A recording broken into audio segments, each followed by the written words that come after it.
Jim! Jim! Call 911! Jim! I can't believe you committed suicide. I cannot believe you committed suicide. How could you have done this? How could you have committed suicide? I can't pull you out of this one, Jim.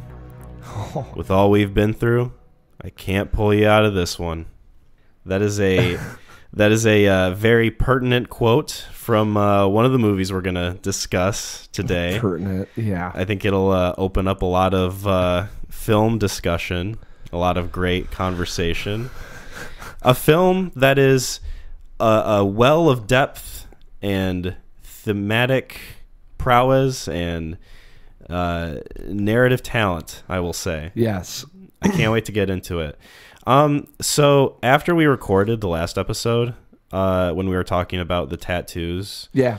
I kind of had this thing in mind where we would maybe talk about like if we possibly would want to get movie related tattoos, or if we had any, or like tattoos in general for like ourselves, but we didn't really do that. So I kind of want to take the opportunity to maybe do that. Oh, now. okay. Yeah. Is there any, well, first of all, do you have any tattoos? And if you don't, would you want to get any in the future? I don't. Well, I'll start off. I'm Mac. And I'm Kyle. Thank you for that. I'm a forgetful boy. It's all right. We hopped right into it. We did. There was no foreplay involved. Just kind of right into it. Yeah, that was close off. Let's roll. Kind of like Neil Breen and oh my God, in the shower and in everything he does in that movie, basically. We'll get to it. There's there's no build up. No, I don't. I'm not a big tattoo guy. Yeah. I don't know. Maybe it's my fair skin complexion with the blonde hair. I don't know. I've never really thought about it. No, there was one drawing that I did. I was kind of doodling, and it was very. I liked how it looked. It was a very tranquil drawing. It was like I don't even know. It was like stick figure guy, like a canoe, but you could kind of see he was, in a kayak on the waves. Yeah. This was a drawing you did? It's like a stick figure, not like anything that was sophisticated. It was just a doodle, and I remember not like Van Gogh. This painting is very very ugly. Two stick figures fucking. That's actually the one that I was thinking about getting on my back. Oh hell yeah! No, that was the only time I was like a freshman or a sophomore in college. I remember just looking at it. And I kind of felt like Tom Haverford in Parks and Rec. So I was like, I don't know. It just speaks to me. Mm-hmm. And I saved it, and it got lost, and I've always kind of had the memory of it. So if I ever did a tattoo, I think that'd be it, because that's under the tough exterior. There's a soft interior. Mm-hmm. So in terms of movies, though, I'd have to think about it. I don't know if there's like one movie that really revolutionized me, in that way, enough to get it permanently on your body. Yeah, like you got. It's a big commitment. Yeah, that's what I was gonna say. And I've always felt that if you get a tattoo, that it's gotta mean something. Yeah. Some people get tattoos and they like how it looks and kind of your body's an art piece, and I don't have a problem with people having tattoos or getting tattoos. Like, it's one of those things like, awesome. If you like it, go ahead, whatever floats your boat. I don't think it's like the devil's work. Yeah. But we're definitely moving into a period where I think, at least in America, it's more common to meet somebody with tattoos than it is without tattoos. Yes. I think like the population in terms of like people that are tattooed is greater than those who aren't. Mm-hmm. Which is funny because like I don't have any tattoos either, so we're a rare breed, you and I. Yeah, I know. People, it's kind of like one of those things where someone's like, "Do you have a tattoo?" And you go, "No," and they go, "Why not?" Yeah. And it's like, I don't know. And then I don't like getting into it where people are self-conscious about it. Right. Like if you're like, I don't have a tattoo, and then they start thinking like, oh, are you judging me? Are you looking at me and stuff like that? Like, I don't really get into that stuff. So there's stigma, stereotype. I think it wasn't as acceptable as it is now. And I think what happened was you start to see that people have tattoos just because they're comfortable with inking up their body. Yeah. And there was, I think, if you were to do an 80s prison movie, you'd have the guy with the tattoos in there, and I think a lot of people were judging off of what they were seeing in the media. Yeah, tattoos used to kind of connotate, especially in movies, I feel like, too, the idea that whoever had a bunch of them was either, like, a criminal or in the military. Yeah. And, you know, obviously we're getting, like, further and further away from that, where, like, people are realizing, like, oh, tattoos don't need to mean that it's, like, a tough guy or anything. It can just be art that you permanently put on yourself. Yeah. Because there's tattoos that I want to get eventually. I haven't, like, you know, entirely worked out the specifics, and the main motivation of me not having a tattoo right now is that they're really expensive, especially if you get, like, really well done ones. Yes. But I think in the future I would want to get, you know, a few at the very least. So you might see tatted up Kyle in the future sometime. I know. One teardrop. Yeah. A tramp stamp of Neil Breen on my lower back. Is there any movie tattoos that you'd have on there? So I've saved a couple of images on my phone that I've been kind of like toying around the idea with. One of them is kind of like a minimalist image of the ending of the Truman Show, where he's at the staircase. Yeah. And I thought that would be a really cool tattoo idea. And then there's also one that I saved of it's like kind of the silhouette of Ryan Gosling in Blade Runner 2049, where he's like in like the dusty Las Vegas field where it's all like kind of orange and stuff. I thought that would be kind of cool. Yeah. Other than that, like nothing super specific. I've got a couple more ideas saved on my phone, like something to do with Mario or Hollow Knight or like Have a Nice Life, my favorite band. Just a few different ideas here and there that if I come across online, I'll be like, ooh, I'm gonna save that. No John Wick. Maybe I'll I've thought about that. And it would be, I think, easy to go the route of like getting something in Latin, because, you know, they're all about the Latin stuff in John Wick and the mythology and everything. But yeah. I haven't found one that I would want to, you know, really commit to. And he's got like the actual tattoos in the movie, like a cross on his shoulder or something, or like the Fortis Fortuna Adiavant on his back. But I don't know if I would commit to something that bold, you know? Yeah, you get caught with someone seeing the wrong thing and they want to challenge you. Yeah. Like, you got to be ready. And I'm not saying like challenge you like in a John Wick trivia, like physically, like, oh, you're a tough guy. Yeah. You know? Well, not only that, I feel like the tattoos on Keanu Reeves works way better than it would if it were on my body, because I'm a schlubby, like, 28-year-old, almost 29-year-old dude, and Keanu Reeves is like a literal deity, basically. Well, in the movie, yeah. In the movie, yeah. And in real life. I just don't think it would work on me as well as it does him. Right. Got it. Yeah. Yeah, so maybe eventually is what I'm saying for tattoos. But if I ever see any good Fateful Findings ones for you, I'll send them your way. Can't wait. I don't really have any no news, no nothing. No nothing. I've been kind of really I say busy, but just out of sorts this past week. So it's amazing that I even managed to watch the movies that we're going to talk about. Yes. Just because I feel like I'm just constantly playing catch up with my life in general. Yes. But yeah, it's just, yeah, trying to squeeze in the nice recreational stuff I can squeeze in the in between times, you know? Yep. Like, how's your week been? Watch anything fun and cool? No. Besides these two? No, I'm in the same boat. I mean, we got, the kids coming and then playoff football starting. So it's, 100 miles an hour with, I don't think we've had a free weekend yet where it's like, so we had the game on Friday and I got a flat tire. So Saturday was supposed to be like, hey, we don't have anything going on. And that took 4 hours of my life just driving back and forth from Spring Lake High School to Discount Tire with Jasmine. So. Kadunk. Not even on my car. It was just I had to sit it there. We had to. It was just it was 4 hours. I mean, it was 4 hours of my life that was just trying to get a tire back on a car. So, damn, you could have watched Fateful Findings twice in that time. Oh, we watched it Saturday night. I did that and the Dead Man's Shoes on Sunday. Like during the week is football. I don't get home till like 7 o'clock. Yeah. You know, eat dinner, get to talk with Jasmine, hang out with her for a little bit, and then all of a sudden you look up, it's 9:30, and it's kind of like, well, what do you want to do?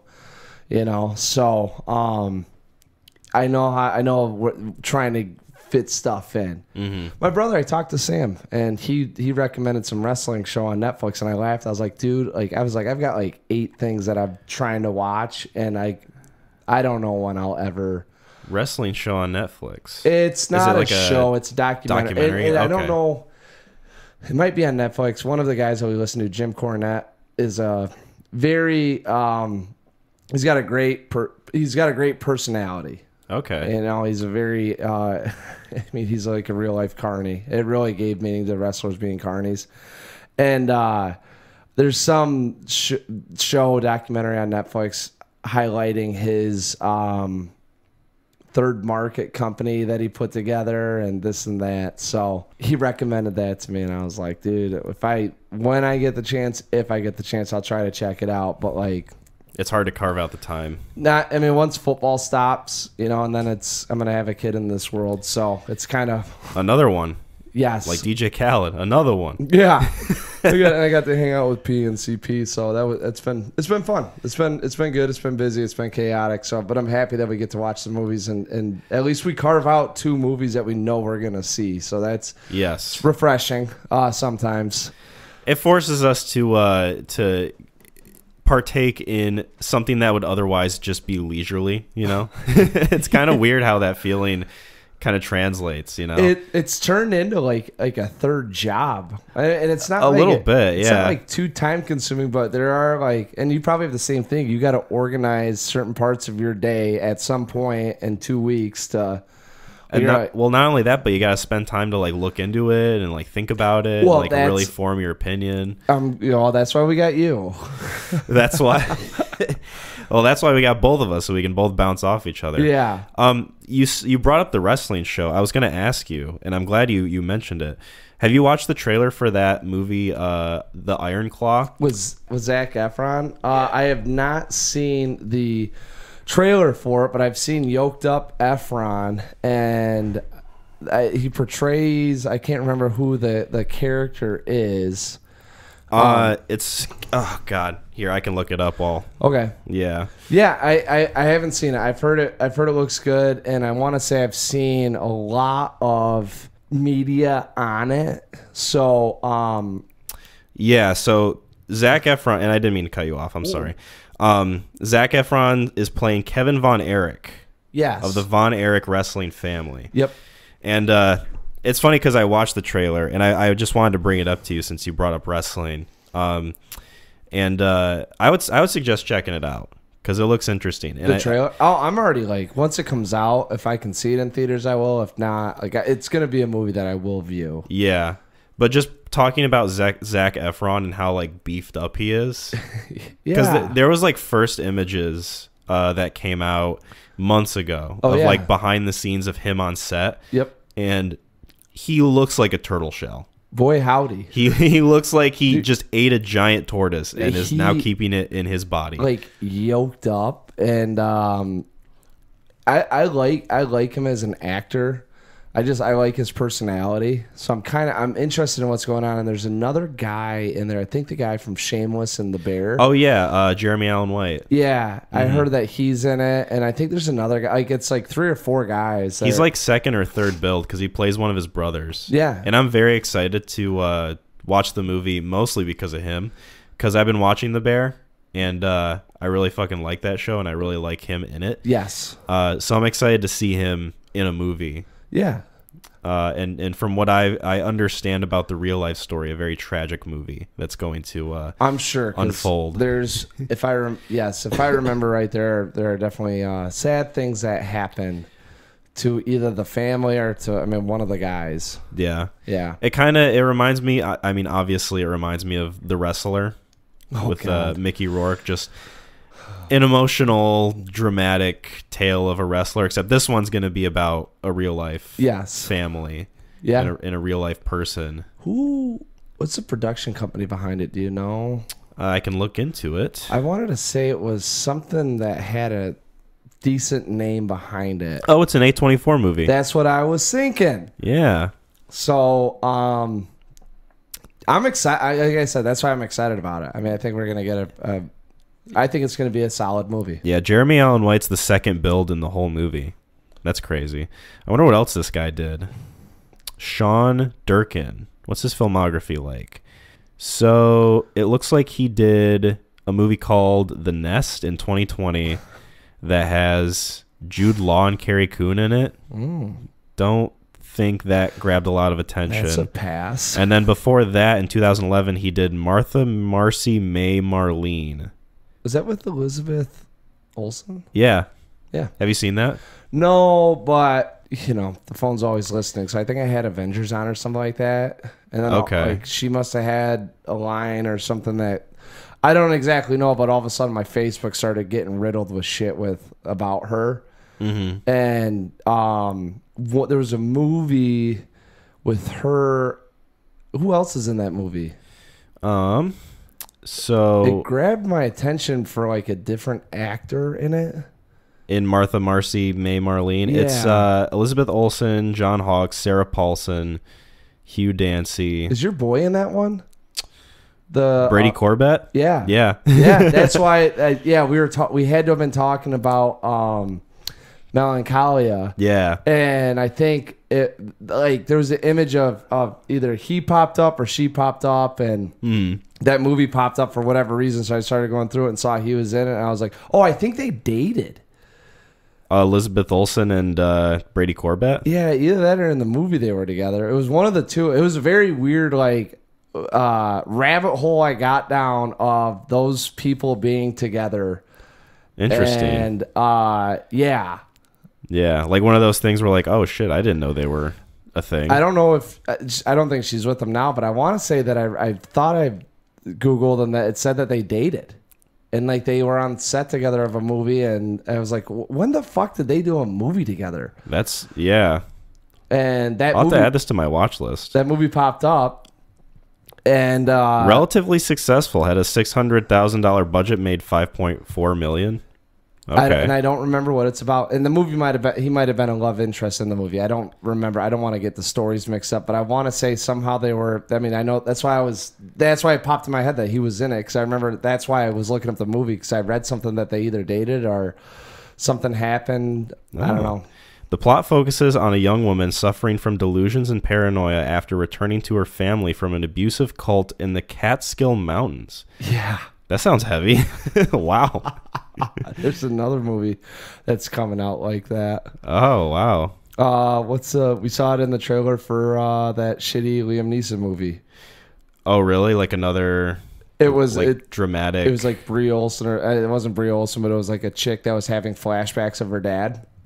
And then her dad, and oh my God. Ben Mendelsohn's in it. I think he plays the dad. Interesting. Let me see if I can. We're gonna connect this, folks. Yeah, we are. We're doing the best we can, and then we'll hop into whatever movie we're gonna talk about. Yeah. Max going down the rabbit hole of just reading random shit. I'm looking up Ben Mendelsohn filmography. I want to say he's coming out with a movie and he plays like a dad, and it was The Marsh King's Daughter. Yeah, is that it? That's it. Yeah. Where that was in the trailer for that whatever. I can't. Yeah, Daisy Ridley. That's her. Yeah. And she was like, she's getting her kid's getting phone calls or something like that, and then she finds out her dad is getting out of jail. Her dad's getting out of jail, and he's like a nefarious character. Yeah, Mendelsohn's like. I'm kind of scared of Mendelsohn either way, though. He was on. He would have been on my list of guys that are dudes had he not been in Rogue One. Damn. Yeah. It's Star Wars. It's always Star Wars that gets them. They fuck you over. Yeah. That, and then any superhero movie. Donald Gleason made it by the skin of his teeth.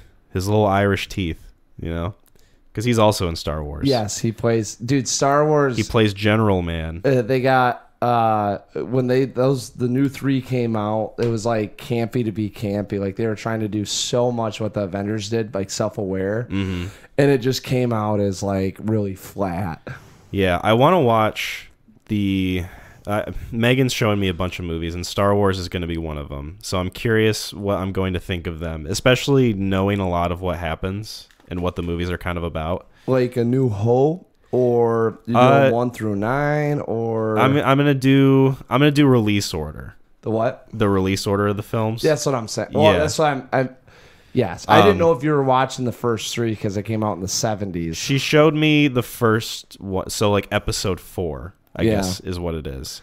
And we haven't continued from there in like a year, but that's a train that we'll get back on eventually, probably. There's so much that I want to show Megan though.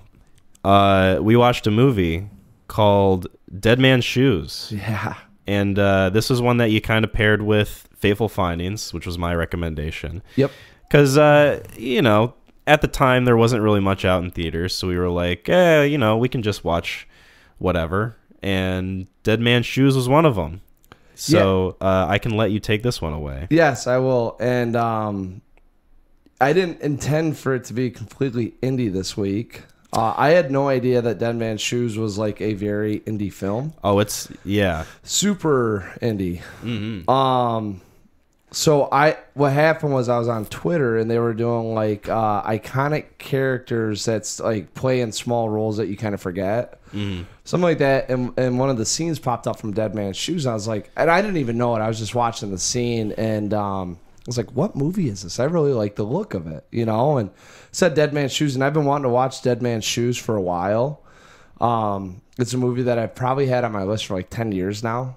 Yeah, I've never heard of this before you suggested it. Well, and I didn't know what Fateful Findings was going to be like, so I was like, you know what? I mean, if we're just going off kind of like whatever, let's throw this in here. So Dead Man's Shoes was directed by Shane Meadows and written by Patty Considine, and I'm guessing Shane Meadows is a part of it. Yep.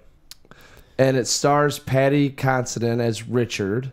You have Toby Kebbell as his brother Anthony, and then like a whole bunch of people. I don't even recognize any of them. Yeah, it's a lot of actors who I'm assuming haven't really done much outside of this. Yeah, one of the guys, I don't know if Sam Bell. Sam Bell was one that I recognized. He played. He was in Dune.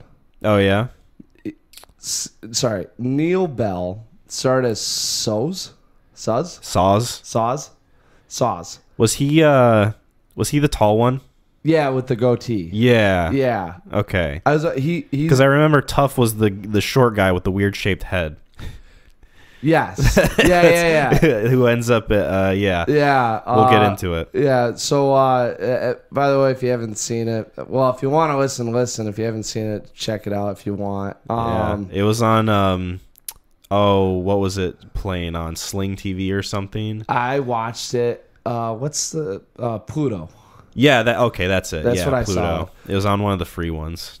Yeah, and so anyways, the movie is about Richard comes back home and finds out that his kid brother was bullied pretty bad. Anthony, who's got some mental challenge. He's mentally challenged. He's got some disorder going on. Not sure if he was autistic or what exactly. Doesn't really go out. But I mean, it just starts off with he's out to seek revenge. Mm.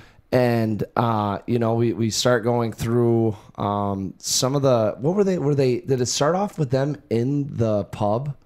There's like some weird music going on. There's some shots. It starts walking. out. Yeah. So Richard and Anthony are walking through like the neighborhood and then like a few fields. And then I think they finally reach their destination, which is like that dilapidated farm house that they're staying in. Mosey's farm. Yeah. Or something like that. And then it like lingers on Richard for a bit, and then I think it cuts to Stuart Wolfenden, who plays Herbie in the film, and he's kind of doing like his drug deal, and then he goes into a bar, and Richard's just sitting there and calls like him out. Staring him down. What are you looking at? You cunt! which is very striking. And the movie kind of goes from there. Yes. It just becomes a huge prank war, essentially, between Richard and the others. You could say prank war. I mean, it really just turned into a revenge film. He's kind Putting of it lightly. Yeah, he definitely is trying to embarrass them and really intimidate them. And he's having he's not having fun with it. He just knows what he's doing, and he's kind of playing the mental game with them, the warfare game of, I can find you when you're sleeping, I know where you're at, and somewhat embarrassing them, somewhat scaring them, and then it just gets into it, and then it's on. So excuse me. Did you get into this film? I was really surprised at how into it I got, especially with as quickly as I got into it, because the way it starts out, you can immediately tell this is not a high budget film. Yes. And I was wondering who these people were. I didn't immediately I recognized Paddy Considine, but I didn't think he was who he actually is, because, and this is very funny, I thought that he was another actor. I thought he was the guy from The Ritual. I thought he was. Oh, yeah. I thought he was. I thought he was the guy from that Black Mirror episode, White Christmas. I have not seen that, but The Ritual, I know he's in another. I think he plays the writer in Life of Pi. Yeah, let me look this movie up just to make sure that I get this guy's name. I thought he was Rafe Spall. Can you show me a picture? Yeah. Because I want to see if it's the same guy that. Yeah, that's the guy. That's the writer. I did not think it was him, but I definitely, when you said that you thought it, I was like, oh yeah, I could see that. So I thought it was that guy, and it's funny that I thought it was that guy because they both play the kind of like twin detectives in Hot Fuzz. Oh. Which is, it's understandable now that I got them mixed up. That's really funny too. That's actually, wow, so they've actually been in a movie together. Not only were they in a movie together, they were in a movie together where their roles were meant to be, they look similar and they act similar. Nice. So that I genuinely thought it was that dude. I was like, I know I recognize that guy somewhere. And I completely did not recognize Toby Kebbell. Yeah. Because I know who that guy is, and I've seen movies that he's done. He's in Kong Skull Island. He does like motion capture acting for the new Planet of the Apes movies. Yes. He was in a Black Mirror episode. Like, he's an actor that's like really... he's not like Brad Pitt or anything, but I recognize him when I see him. He's been in a couple blockbuster films, and he's out there. And I know him from Rock and Rolla, which is a Guy Ritchie film. Okay. And yeah, I had the same thing. Well, actually, I was kind of. I like a little bit of the not maybe kind of whimsical, maybe a little bit of melancholy. It's a bleak film.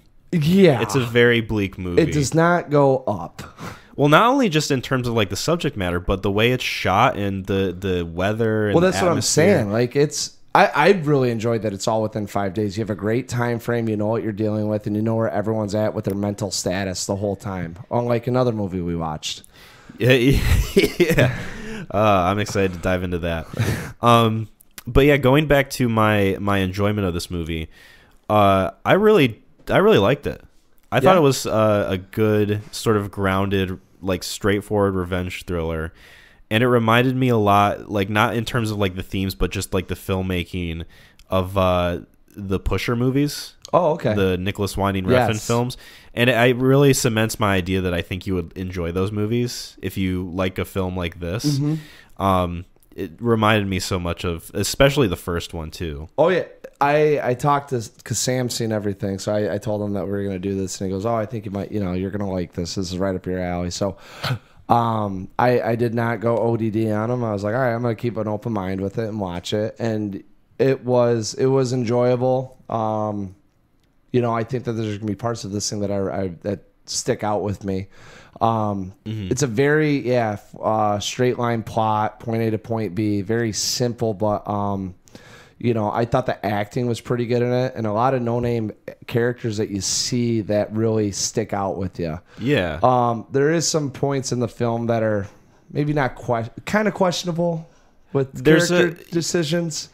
Character decisions, yeah, especially towards the end, and also to me it felt like it would get pretty repetitive sometimes. Yes. Especially with the flashback scenes. Yes. Because at certain points you have to wonder, okay, this movie's showing me a lot of what I've like. The movie's showing me what it's already been showing me in the exact same way. Yep. And it's already made its point, but it's still hammering it home a little too much. Keeping a refresher for don't forget why this guy's pissed off. Right. And I think, you know, with the revelation of how it ends, when you find out that his brother has been dead the whole time, and he hasn't been with him, and it's just kind of all like in his head, sort of, it makes it a little bit better, but it's still something that I don't think was like quite necessary to like get into as much as it did in this movie. Did you predict that his brother was dead? I did about halfway through. Okay. Just because the way that they interacted, it like they didn't even acknowledge that Anthony was there, and they kept talking about it like he had died. Oh, real? Okay. The gang members, like whenever they talked about Anthony and Richard, like, oh, that's Anthony's brother. Oh, yeah, he's really pissed off about what we did to his brother. Like, yes, it just kind of gave me the sense that like, okay, they didn't just like fuck with this guy mentally. Like, there's actually like some really dour consequences that played out. Yes, that the movie just isn't showing us, but I kind of like picked up on anyway. Okay, yeah, I was about to say, I think I was like 3/4 through it.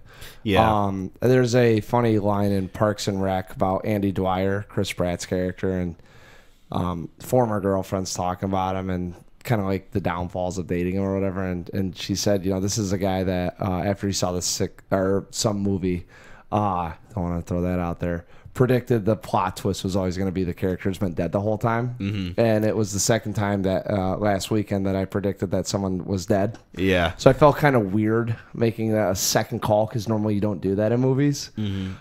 But yeah, they really lay it out there, and you know, I felt like they kind of beat me over the head with it too. Yeah, they beat you over the head with it, but that isn't to say that those scenes weren't effective, I guess. No, it's true. Well, anytime that you're seeing something like that, I mean, if you get to a point where you're like, all right, like you should probably question where your empathy level's at. Right. You know, like every time it's on, it's like, well, it's sort of like, you know? and the reason I don't have like a huge problem with it is that it kind of acts as justification and reevaluation as to why Paddy Considine's character is doing what he does. Because when you first see him, like, you know, when you first see him kill someone, like he kills one of them basically, and like, you know, he like leaves a note on the wall or like a spray paint or something. First one down, or first one. Yep. It kind of it felt more like, oh shit, like is this guy like crazy? Is like, yeah. Because at first, like, you don't really pick up on the fact that his brother's dead, and at least I didn't anyway. And in the back of my head, I'm like, this guy's going a little extreme for, like, you know, a little bit of bullying that his brother went through. Well, I don't know if I call it a little bit, maybe not enough to justify the killings. Well, and that's why I think that some of the scenes that they go through over and over again with it kind of work sometimes. Yes. It's like, okay, these guys are really pieces of shit. Mm-hmm. And this guy's just getting revenge because of the relentless bullying. Uh-oh, Piper. We're good. You got a visitor. Yep. Uh-oh. As long as she doesn't get on the table. Yeah, I know. Just you can just set her down gently. Piper's very curious. This is her first episode that she's, bearing witness to. Yeah. We got a new mascot for the Neon Crew. Yeah. Her name's Piper, and she is a fierce little lady. And by fierce, I mean adorable. Yeah, just Matt can't get too close to her. Otherwise, he turns into a red balloon. Yeah. So. Okay, she's laying down there. She's good. Yeah, and I'm not saying that, it definitely keeps a tender wound tender, if you will. Yeah. It does serve its purpose. I don't know. I thought the ending dragged. I was not a fan of the ending. Really, when he confronts the last of them? Yeah, it's I wish there was more of a payoff or a reason why, as an audience, we knew why he was doing that guy. Yeah. It's kind of like, if there's superheroes movies out there where there's a villain that plays the preeminent or the prominent role, and they get that one out, but there's still 30 minutes left, and you find out, oh, that's not the guy. Those always feel pretty. I don't know. I think it's kind of bad writing, but they do serve it up where they've introduced this character and they've shown why. Yeah. This guy just happened to be out of nowhere. They just introduce him, and it's like that's the he's the last one of this group that did these awful things, and it's like, and he's like the least bad out of all of them. Yes, like he's the one that had like the most regret and hesitation about everything they were doing. Right. It is kind of an interesting choice that the movie makes to like kind of kill off the villain almost a little bit over halfway through the movie. Like you still got a good 30 minutes of the film left, and you're like, where else is this going to go? That's what I got to. I was like, oh, there's still got to be one more person here, and it's like, why couldn't we have him like introduce or at least had some dialogue, or all right, boys, I'll see you later, like don't get too crazy on my tab, and then he walks away and kind of shakes his head like, man, I got to get away from these guys or something, Yeah. I think where it ultimately ends up, I don't mind too much, because it is sort of like the last monster that he's confronting about the situation is himself, and that's ultimately what the point of the scene is. Yeah. But at the same time, you are right, and I think that it does kind of take a while to get there, despite the movie being 90 minutes long, and it's relatively short, and it flew by despite like a couple commercials that snuck in there. Thank you, Pluto TV. I mean, I got 90. I like the last 20 minutes dragged, I thought. Yeah. I mean, that, at least for me, that's why I was kind of curious, because I was like, man, this movie had like 2/3 of like, hell yeah. It might drag because like once you understand what he's doing with that character, you can kind of see where it's going a little bit. A little bit. The ending with what he ultimately, his confession and getting it off his chest was a little bit of a plot twist for me. I wasn't, It's a revelation of his character for sure. Because you Yes. think that the whole time he's like this noble, upstanding soldier guy. And it kind of adds depth to his character and makes you retroactively look back on everything he's doing. And with that admission of like, yeah, I did leave because I was embarrassed, and I did think that he was a nuisance, and I didn't want to be around him. Yeah. And kind of like that inner pain coming out. And I really like that performance from him. I thought that was very well done, and it is kind of like a cathartic build up to that scene. Yeah, with maybe everything he that we've did seen before. more for his brother or he could have stayed around instead of leave him, and his brother would still be here. He's got that. Ultimately, it's you guys did this, but really, this is my cross to bear because I was his brother and didn't do what I needed to do. Right. Yeah. It's like if you, you got revenge on all the burglars who burglarized your home, but then it was also like you posted a picture of your house on Facebook and said, "Hey, door's unlocked. Don't do anything bad." Yeah, kind of. Kind of. It is a definite like. He's probably obtuse or ignorant to the fact of who his brother is, and that he took him as a simple person that wouldn't harm anyone, and that because of being simple, nothing bad would have happened to him. Mm-hmm. And he probably felt guilt for leaving and not doing what he may have felt was right, and thinking, acting selfishly to join the army, I guess. Yeah. And he gets to that point. I get it. I do like, it helps me out a little bit more about internalizing this ending. I guess I still just, I don't know. It little not justified. Yeah, because like the only point of that ending when you get any sort of like catharsis or satisfaction from everything that's built up, yes, is only when he kind of like it tells how he really felt about his brother, and so that whole build up that takes place between when he kills Sonny and then that final moment is really just kind of, I don't want to say filler, but that's kind of what it feels like. Yes. And yeah, definitely drags a little bit now that I'm thinking about it. I guess me personally, I didn't have like too much of an issue, but I can understand your perspective on it. And like I said, not too much of an issue. That's why I like doing the talk, because I never even viewed it that way. Because the way he was ranting about his brother, I just thought, well, then why the fuck are you doing all this? Yeah, it's kind of like a look into his mental psyche, because he even says like, I've become a monster. Yes. And he almost views himself as bad as the people who tortured him. Exactly. He doesn't enjoy what he's doing, and this isn't out of justice. Yeah, I think. he's not sadistic about it, really. No, it's he can't help himself, and maybe it's that guilt that he feels, and I think he might have thought that catharsis is a great way of speaking, that he would have felt that more so from what his actions were as opposed to getting it off his chest. And then when he sees that, that guy with his family and whatnot, he might just feel like this won't stop, and the guilt and the pain that I have won't go away. This movie is an interesting tone because the way it starts out and the way that he interacts with the characters, like almost sort of just pranking them at first. I wasn't sure if this was going to be like a dark comedy. Right. And it's funny because Pusher kind of starts out that way. It starts with a few character dynamics. You kind of get to learn who these people are, and they kind of just fuck around for a little bit of time before like the real meat and potatoes conflict of the movie starts. Yeah. And especially with it being Patty Constantine, who I recognized as like a more comedic actor. I wasn't sure if the movie was really going to go down this dark of a route. Right. And it wasn't until not even like the first kill really, but like when they're out in the field and like they accidentally shoot their friend and they just kind of leave him. I was thinking like this movie is going into a place that I didn't fully expect at first. That's the one of the questionable character decisions.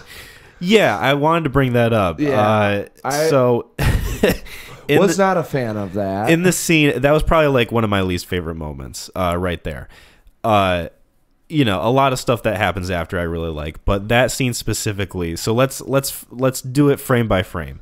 Yes. So after their first buddy gets whacked, he's got the gas mask on and he's dead, and like it says like first one down or something on the wall. They're like, we gotta go find him. So they go out into his like farmhouse, like dilapidated area. Yep.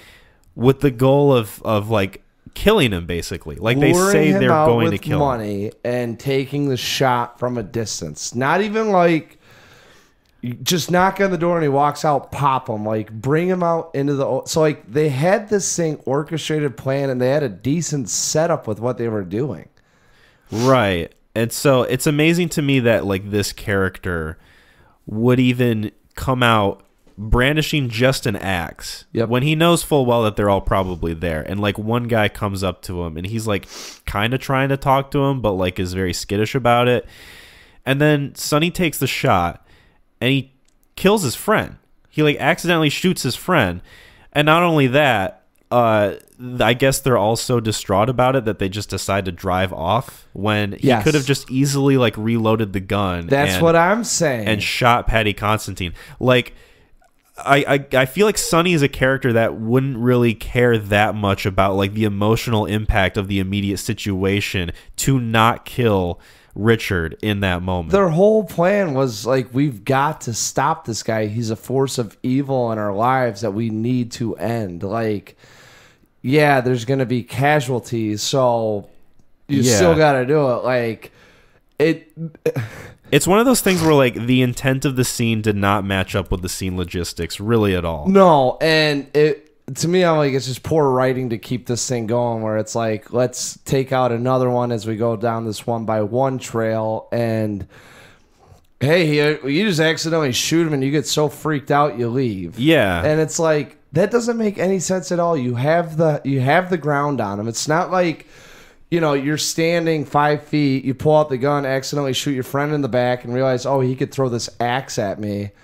Yeah, they're like they're like 20 yards away. Yeah, like he literally stands there and throws up his arms like, take the shot, and they drive off. And like, yeah, he's standing there like Gus Fring from Breaking Bad. Like, just like arms wide open, like, yeah, shoot me, go ahead. Yes. And that's one of those scenes where like obviously they probably wanted it to feel like, oh, this guy is in total control. This guy is almost like they're viewing him like a Jason Voorhees, like they can't escape him. They feel helpless. They're scared of him. But the way it plays out just doesn't make any sense. Do something that makes sense for them to get the fuck out of there. Yeah. Not like, like, and then the car doesn't start, and then it turns into a Three Stooges skit where they're all freaking out and trying to like go, you know, and like it won't start. Right. Ah. It wouldn't have been out of the realm of possibility to have Richard as a character set up like a booby trap where their car gets stuck and they have to like leave on foot, or you know, they get in some tight situation where they have to like, I don't know, accidentally offer one of their friends to him or something. The X-Mach and Duex X-Mach, whatever it is, you know, gun doesn't go off. He hits the guy with an axe, and then they realize the gun, like, they can't fire it, so it'd be 4 versus 1, and they just witness him kill another one. Like, do something like realistic. Like, the whole movie was doing a good job being realistic, and then that thing happened, and I was like, this just took me out of this. It felt entirely too much like a Three Stooges skit at that point. You're absolutely right. Yeah, it was unnecessary. And then they get together at the gas station, and then they don't know what to do, so they all panic, and it's like, all right, guys, first thing, and I know we're, you know, like, kind of freaked out. He's only killed one guy. Your buddy killed the other guy. Then you guys left in a panic. Like, I think all of you guys could still stick together and figure this out, you know? I didn't mind that as much because to me, it felt consistent with at least how they were feeling, whether or not the scene before it justified it enough. But that's where you got to go. Like, that's what I'm saying. Like, if they would have gave me something where I'm like, oh, fuck, they are totally fucked. I'm watching this. I'm like, oh, you got 4 idiots here trying to defend themselves, you know? And I'm not poking at the Scottish army, the Irish army, but they definitely made him feel like he was like Delta Force, Navy SEAL. And I'm like, they just kept saying he came back from the army. And I'm like, all right, I like get this that. mythological army man, Mr. Like, Punisher guy. I don't know how. Maybe there's some Green Beret over there. Or I don't really know. Yeah, all we needed to know is that he has a military background and he wears that sweet green jacket the entire time. Yes, he had a great aesthetic. Oh, I loved it. I was definitely like, dude, this guy comes as pissed off, and I really like that they didn't give him a whole lot of lines, and pretty much everything he did was driving to the point. He was like low-budget British Punisher. It was awesome. Yeah, like, Richard's character was sweet. I liked Sonny's character. Yeah, me too. Outside of the one that, you know, and I think that's why it's... When I rethink this movie, that's why it's one of the first scenes that pop up that between that and ending that, you know, really take me out of full enjoyment that I could have had for it. I get that. What did you think of Toby Kebbell and his performance? Because I felt like it was one of those things where it could have easily gone into cartoonish territory. It could have easily gone into like him almost like tastelessly portraying a mentally disabled guy, like a young mentally disabled man. And I think he does it well enough that it's believable. It's so believable that I didn't even recognize him as Toby Kebbell when I first watched this movie. One of the things I liked is when the guy's telling his wife about kind of what they did. Simple. They kept calling him Simple, you know, and this movie was made in the 2004, so kind of, I want to say, you know, mental awareness was really starting to come around, but still was like, you could say, you know, the R word and I would say the R word was being used in movies quite frequently still at that point. Yeah, so it wasn't like it was prominent where, you know, this is a real thing where people are being affected and it's, you know, not a choice of theirs. We shouldn't just make fun of it. So, but he kept calling him Simple. He's a little too simple. And that's how Toby Kebbell, his character, came across, which is when I heard that and I was thinking about it, because I was like, I don't know what they're trying to go for.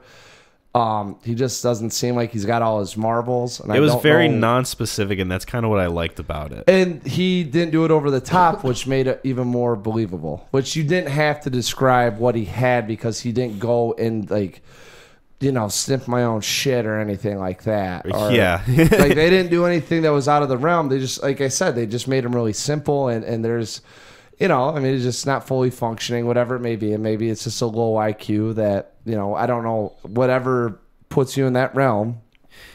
So it's funny because I used to date somebody who volunteered at a special needs kind of like housing facility.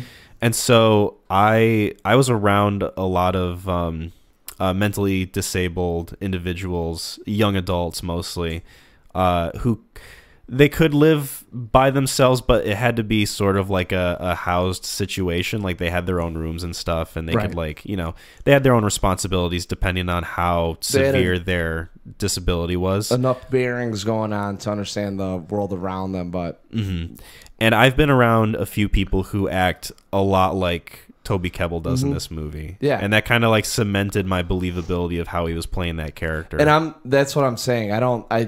You know, there are simple people in the world. I like the way, it's a very elegant way of describing someone that doesn't have it all there and not understanding it.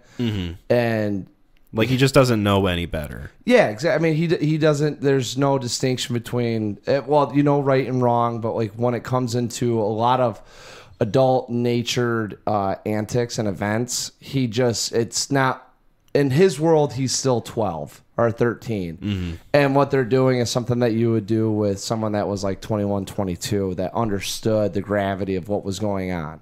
Yeah. And they really and he didn't. And, you know, and that's why I like them calling him, and he came across that way, which is why I thought it was a good acting performance. And that's why, to me, it wasn't neither here nor there. I don't think it's something that's going to stick out. It's kind of like it's a character that you can easily butcher, and one that you don't get a lot of recognition for if you do it right. Yeah, like it's almost kind of I don't want to say like a negative, but it is one of those things where like you're absolutely right. You play the character so well and you do such a good job that most people who watch this movie probably won't even notice. Yeah, and I don't want to say notice. It's like one of those things, like if you get, you know, back when Arnold was doing all his action movies, like, all right, all you have to be is somewhat charismatic, look strong, and have these, you know, get these lines right, you know, and if he doesn't, it can really butcher a film. And if he does, it's not like, man, that's Oscar-worthy performance. I mean, you're just looking at like, hey, you did your job. You didn't, you know, and that's how, you know, and I don't want to say like it's a bad, like he does a good job with it. I think he did a good job in the fact, and it kept the story going. It was believable, and it didn't take you out of it to the point where it's kind of like you don't get the recognition you deserve. Yeah, he didn't have to like sell anything. Right. He didn't have to like convince you that he was acting a certain way. Right, and that's where he did a good job. I didn't think anything was outlandish, over the top, nor like inappropriate. And he definitely, if he doesn't do a good job, I don't think that a lot of what Richard's doing feels justified. Or for sure, either that or you get into like, man, that's way too cartoony, you know? Yeah, I think my favorite scene of this whole movie is the drug induced scene. When the three of them are given the drugs because Richard slips it into the tea. Yep. And it's like a combination of like everything that they had that they were trying to sell, because they're like drug dealers and criminals. Scum of the earth. It's really bad people. The worst, no humanity at all. Irredeemable. It's, you know, it's pieces of shit. Like you're small. It's really true.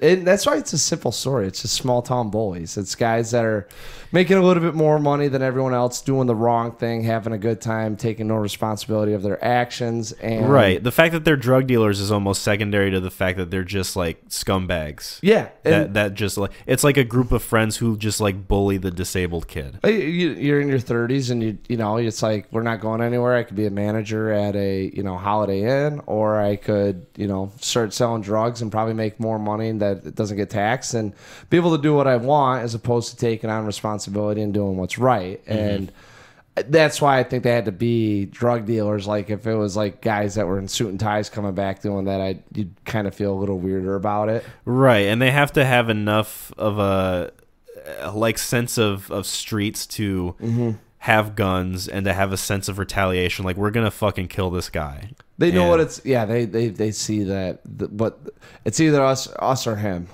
Right. And that's, you know, they've lived in that world a little bit. If it was like a bunch of frat douchebags, it wouldn't be as believable. Right. Yeah, you'd kind of just feel like, well, yeah, go and get them. And then if it was frat douche, I'd be like, at the end, I'd be like, why would you stop? Just, yeah, you are a monster. So are they. Like, go, just end it and be done with it and go on. Yeah, go to the store, get yourself some new shoes. Yeah. Dead Man's Shoes. Why is this movie called Dead Man's Shoes? Do you know? It's probably like, I don't want to say a double entendre. It was originally supposed to be titled The Skull. is what Which I is read. even weirder. Yeah, would have been not as like unique. I think what it is like one of remember Heat? Do you remember when De Niro calls William Fichtner after the deal's gone wrong? And he's like, yeah, because I'm not talking to anyone on the other line. This is an empty line right now because you're dead. Uh-huh. I think what it's saying is like these guys are, you're in dead man's shoes because it's over for you. Yeah, you're just an empty vessel walking the earth right now. But it also, I think, speaks to Richard and his mental state and where he's at as a character, as we've talked about. I'm glad we got to talk about that. It probably plays into him too because that's how he feels.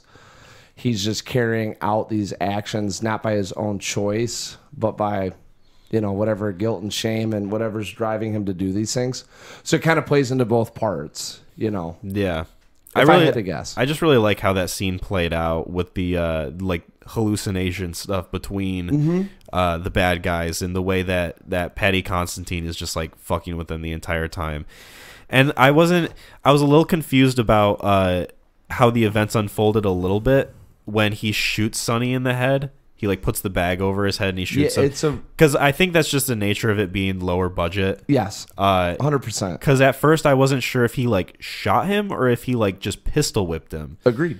And I was like, wait, did this really weird happen? But then they show it again Yep. in a different way. And I'm like, okay, so he did like shoot him and kill him. Because like he kills the other two guys.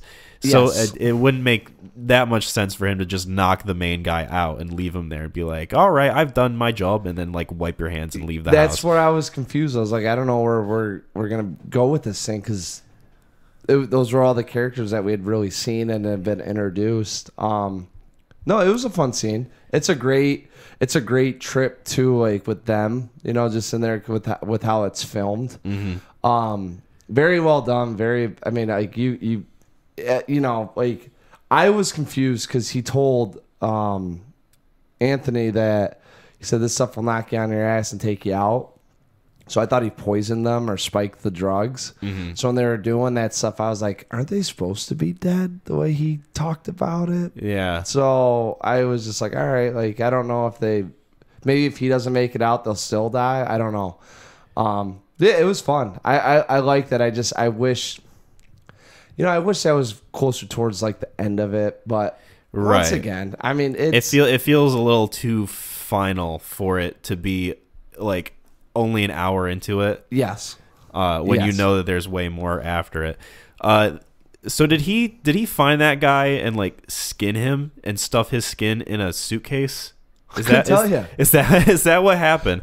So what's really funny is because if so, that's fucked up. So there was other podcasts I used to listen to, and they talked about this movie on it, and one of them made a joke or about like getting back or something like that about they stuffed the body in a suitcase. I thought when I heard it was that he got into a suitcase and somehow got like wrangled about into the home, and that's how he snuck in. And I was like, when does this suitcase thing pop up? And then the suitcase comes out, and I'm like, oh, that's Tough's gonna be in there. Yeah. And then I was like looking at him like, how was it cement? What is it? And it looked like kind of like Han Solo, and you'll get there.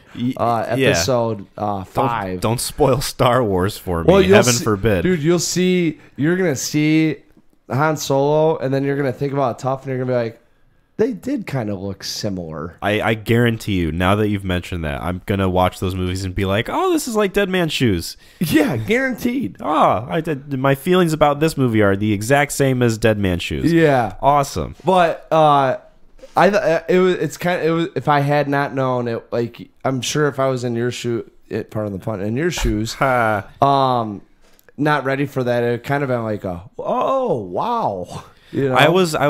I had an idea that he was in the suitcase. I just didn't know that they would show that. And obviously, like, it being a lower budget film, you could see, it's just like a weird mold that they like conjured up, and it's probably made of latex or whatever. But I was like, the scene itself and how it played out was effectively jarring enough for me. Oh yeah, I mean, like he's sitting there and he's going on, and poor Herbie's the last one here on this horrible trip. He's high as fuck, just watching all this stuff.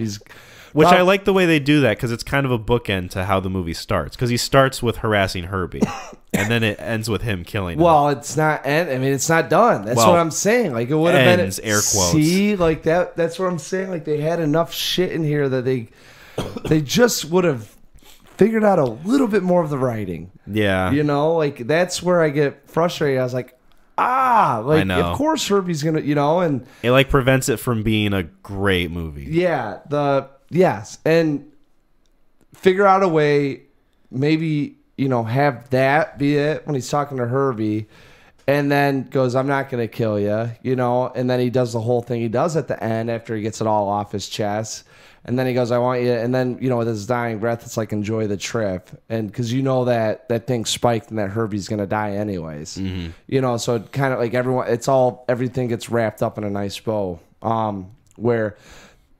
Now, he let the guy go, right? Yeah. So it's interesting because the way it ends, it almost feels like you're supposed to think that he set the dude up to get, like, arrested or something. Right. Because he makes him stab himself. Well, he makes the other guy stab him in the gut. Yep. Because he's like, I've become a monster. You need to kill me. And so, like, he gives him the knife. Other guy like is forced to stab him basically, and then his hands are covered in blood, and then he's just kind of like walking around like holding his hands out, not really knowing what to do, and just kind of, I mean, he leaves him there, but what else is he gonna do? Is it supposed to be like like now my blood's on your hands or something? I don't. It's like a weird way of sparing the guy, but also not, because if you think about the way it ends, it could all tie back to that one dude, and he could still get arrested. Yeah. And he could still like fall on the hammer for everything that's gone on. Or you go with like a metaphor of, I'm a monster, now you're a monster. Since you've taken my soul, now you have to live with, now you've killed two people. Like he couldn't live with even the fact that he just killed these bullies. He's like, now you've killed two innocent people. Like, good luck going about your life now. I don't know. It was so I'm saying the ending, maybe it was a bit over my head too. I think it's one of those endings where you could see it unfold in a few different ways. Yeah. And it would make sense. Or nothing happens and that guy just is like, man, I'm glad that I was the only one that almost saved Richard or Anthony from what ultimately was his ultimate despise. Demise? Yeah. Yeah. Yeah. We got there. We did. Feels good. Feels great.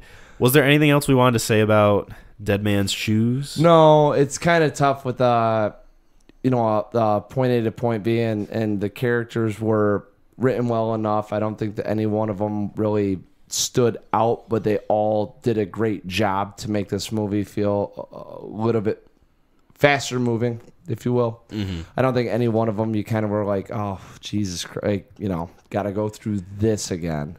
Yeah. I mean, it does move at a it's well paced for the most part. I would say the first hour, if you turned it off after the Herbie thing, you'd be like, okay, but they get a little heavier shit at the end there, and that's where I think it kind of fell off for me. So no, I don't have anything. Okay. I'm going to rate this one. I had it at a 7 out of 10, but then after thinking about it, I bumped it up. Nice. So this one's an 8 out of 10. Nice. That's actually where I landed at. An 8 out of 10. Cool. Dead Man's 8 out of 10. Yeah, Dead Man's 8 out of 10. I think this is a fine film, and you should check it out. I don't think absolutely. If you throw this thing on, you got 90 minutes. It's pretty straightforward. There isn't anything that's going to lose you. Have the subtitles on to keep up with some of the dialogue. But it's fast paced enough to where it's not gonna. I got sucked out by then. I'm not gonna lie. Like I was like, man, this is moving really briskly. And then all of a sudden, the last 30 minutes, I'm like, why did that just take as long as that first hour? Yeah. And I think that's why I ultimately dropped it. But yeah. Yeah, I didn't have too much of an issue with the ending, just how long it took to get there, and the whole setup of it. I get what they were trying to do, but yeah, like you said, it doesn't fit with the rest of the film. Yes. Yeah. Speaking of movies we recommend you watch. They don't fit with anything. Yeah. I recommended a film. called Fateful Findings. It is a 2012 independent science fiction film directed, written, produced, edited, and starring Neil Breen. And, it's one of the best of all time, I will say. One of the greatest movies I think I've ever laid my eyes on. It's definitely got heart. It's got passion. It's got cool powers. Yep. Really deep themes, exposing government corruption and hacking into the government with 4 laptops at a time. So I'm going to try my best to summate this, even though it's one of the most complicated movies I think I've ever seen. So I might have a bit of a difficult time trying to dissect this movie for what it is, which is a masterpiece.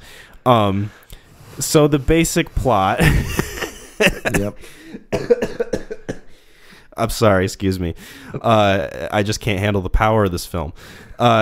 There's a boy named Dylan and his childhood friend Leah, and they discover a magical black stone in the woods.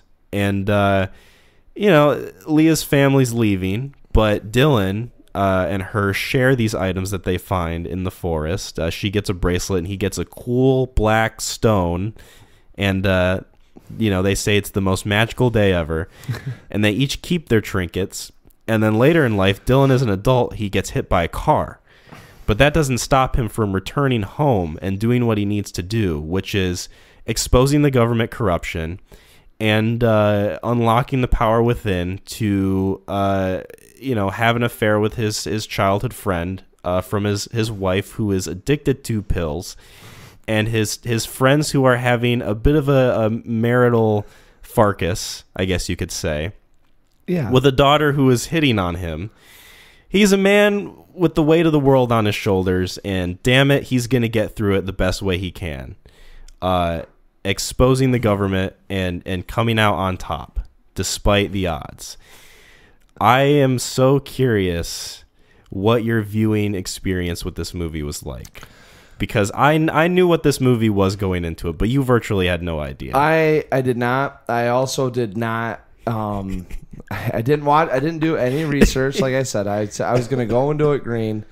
I left here. You laughed maniacally several times. Mm-hmm. And I can barely laugh now because I'm still kind of sick. And I was concerned that it was going to be, like funny games. Like a disturbing film, and I was like, I'm not not in like gore porn disturbing, but like existentially disturbing. Yeah, there's a movie which it kind of is, in a way. Yeah, I'm sure.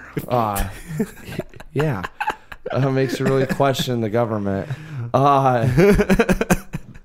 So I had no idea. Jasmine watches the trailer for it. Because I told her, I said, you got to watch this with me. And or you don't have to. I don't know what it's about. So, I was like, check out the trailer.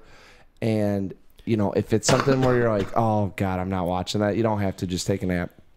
And so she texted me Wednesday last week. And was like, I watched the trailer. She's like, probably going to take a nap during it. And I was like, well, I said, don't tell me what it's about. But, do you think I'll like it? And she goes, yeah, maybe. And I'm like...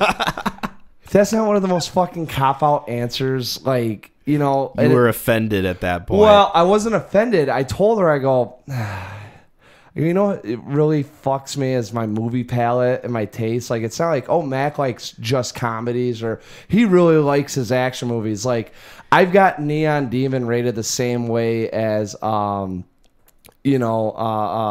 Schwarzenegger. I can't even think of the fucking name of it now. Total Recall? No. 3 boobies? No. Might as well be, right? Speed 2 Cruise Control is an 8 and Neon Demon's an 8, right? Oh. 2 vastly different movies. Vastly different quality movies. And ones that you're like, well, that one was all right and that one's bad. I have in my fucking, encyclopedia, they're both the same. So I told her, I said, what really fucks me is my movie palette, my movie taste, because no one can give me a straight answer on and it's not their fault. Right. It's all on me. And I was like, damn it. So I'm like, well, not a great clue on if I'm going to like it or not. So She basically told you nothing. exactly. It was just like, you could or couldn't. I'm not sure, Mac, because you like the weirdest shit and you like movies that I understand that you like, and it's kind of like whatever. So I go into this thing, I'm dreading it, and we throw it on, and immediately I knew what I was getting into, and immediately I was like, what the fuck? But someone that watched it with me, that I told her I was going to expose her, much like Neil Breen did with the government and international corruption, was into this thing. Yo. Like, asking questions. I had to repeat dialogue to her because she missed it. And at one point, she's like, oh, I have to clean the kitchen. Didn't want to because she was watching this thing. And goes, can you turn it up so I can listen? And I was like, you're into this. And, no. And the way that you can describe it is watching a train wreck unfold and just being at that 100-yard distance away enough to see everything happening and just like, this is kind of exciting. And it's captivating. It's a captivating film from beginning to end. Some people, yeah. For others, it's what the fuck. So the reason I said that I was very curious about like your viewing experience of this film is because I knew kind of what it was going into it. This is one of those films that's kind of like, it's like most comparable to The Room. Yes. Like that's a main film that like if people think of a movie that's so bad it's good, they think of The Room. This is so bad it's good. Yeah. Like so bad that you can still enjoy it on an ironic level. This is one of those films where like not many people know about it, and the only people who do know about it really are ones who are like me, who are chronically online and reading about like find the irony in these stupid movie shit all the time, and come across something and you go, you know what? Yeah. And this was one that I had like seen clips of that I just couldn't believe were real. And that had, a human Breen had made with his own galactic, like galaxy brain mind. One of the writers said he was a genius and would write any movie for him because they loved his thoughts and ideas and thought he was like, a genius. Like they were like, he's so ahead of everyone else that I will do anything he asks me to do. Yeah, and so. The first scene I think I had watched of this film was the one that I quoted earlier, where his friend Jim is in the garage, and spoilers for Fateful Findings, by the way. I highly encourage you to check this out. It's free on YouTube, so you have literally no excuse not to watch it. You're in the ages of 18 to 24. Check it out with about 8 of your friends with a 30-pack of Bud Light, and you will have the time of your life if you love poking fun at movies. So the first scene I had watched of this that I came across online was his friend Jim is in the garage and his wife comes in with a gun and she's like, I'm gonna shoot this car up full of holes. And he's like, no way. And she like shoots him dead. And then Neil Breen comes over and he's like, what's going on? And he finds Jim's dead body next to the car and he goes, you're acting, don't act. You have to just say the line. It's like, I don't know what you're doing more than what this movie did. Jim, call 911. I can't believe you committed. And he like goes into that whole thing. And it's one of my favorite things, I think, in any movie that I've seen because of just, it's a perfect representation of this film as a whole. Oh my God. Because it's got the worst special effects ever imaginable. Like it's not even like Ant-Man and the Wasp Quantum Mania bad. It's like inexcusably bad because this movie came out in 2012. No. It's not an excuse. This is a movie that was made for like 20 grand. It's what you get. Like if Miramax, he made it with his like real estate money. I was trying so hard to figure out the budget, and I was like, how much? Yeah, it does not list a budget at all. No. From whatever I read on Reddit was like someone's like he made this other film that was about $50,000, and it's like if you look at this one, you could assume 10 to 20, and then you're putting in like distribution to get the movie out. It's like you could estimate that this one was like 50 grand or something like that. So no, it is excusable. It's Yeah, when you think about his budget of Oh my God. working from his savings account, basically, Dude, that he had from his watched real estate days. my brother make better movies when he was in middle school with his buddies than this shit. Like, this movie, in the lowest of low bars to be classified as a movie, is where this is at. It's like, okay, so that scene, it's got terrible acting. It's got terrible editing. Dude, you're doing it justice. It's got absolutely abysmal dialogue. The way it's shot and the cinematography makes no sense most of the time. Like, I can't even think of a time in this movie where there wasn't a shot where I was completely baffled or like wasn't completely baffled by what I was seeing on screen. Like, that whole scene in itself with the car and the "I can't believe you committed suicide" is the perfect encapsulation of like this entire movie. Dude, oh my God.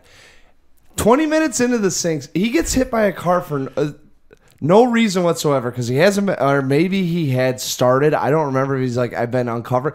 The whole premise of this thing, by the way, people, is that he's going to unreveal or reveal the government secrets and international corruption around the world from his research, as he's getting paid to write a second book that they don't even touch on throughout the whole, like, they talk on it twice. And 20 minutes into this thing, after why ever he got hit by a car and had to have the bandage on his head and all that, just so he could reconnect with his long lost lover, which another weird thing that he's 25 years older than that chick. Yeah, and he was like younger than her in the beginning. She was 10 and he was 9, or vice versa. It's a year. There was a year difference. Yeah. And then it's like God. He could be her dad. Linda, I haven't seen you since you were 9 and I was 10 on that magical day. Yes, Jim, I still have it written down. Boy, it was a magical day. Yeah. Wasn't that a magical day? Leah and Dylan. Yeah. You gotta get the characters right. No, fuck that. I will, whatever names I give them, they can have. I'm not even. So, this is why I'm saying, I'm like, all right, I don't know what's going to happen. I'm guessing this is like The Room. Like, we'll just buckle up. He gets pills, and he's having these really weird migraines that are just not even talked about. Just happens. And he dumps the pills into the toilet. I didn't realize the wife's a pill popper. I think it might have been alluded to. It wasn't. He like literally goes, I don't need these pills anymore. They're done. He stands in the bathroom and he says to himself, I don't need these anymore. And he just gently drops them in the toilet water. Doesn't flush it, walks out, and then his wife goes in there, looks in there, reaches in, and then just takes them back out because she's so addicted to pills. And I like, he does that, and I looked at Jasmine, I go, why didn't he flush the toilet? They don't even say what pills. No. They don't even look like pills. They just look like the red mint candy or something. I understand pill poppers, but I'm like, oh my God. I don't want to get into logic with this thing, but. Because it's too logical. You have to assume they're pain pills, right? He's having migraines, which isn't ever alluded to. So you're confused off the get of, is this to help his like non-deformed face anymore? Because the bandaging came off and he's fine.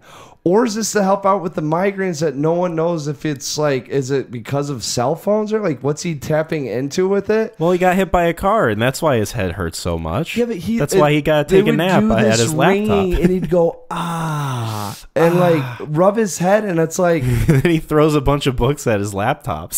Yeah, like, why? And so like, she grabs those pills, and I'm just thinking like, listen, if you were under the amount of stress that Neil Breen's character Dylan is in this movie, you would also react the same way. If you found out that your wife was a pill popper who was on the verge of a crippling addiction, if you found out that you were in charge of exposing government secrets and international corruption, if you had to deal with the fact that the book deal, the publishers keep calling you and they're like, hey, is your next book coming out? He's like, no, I can't work on this book. I've decided I'm not going to sign the contract. He's got the weight of the world on his shoulders, man. You're telling me that that's unrealistic? Yeah. Come on now. I know. That's Vi and shame, Mac. Vi and shame. I thought you were a movie guy. Yeah.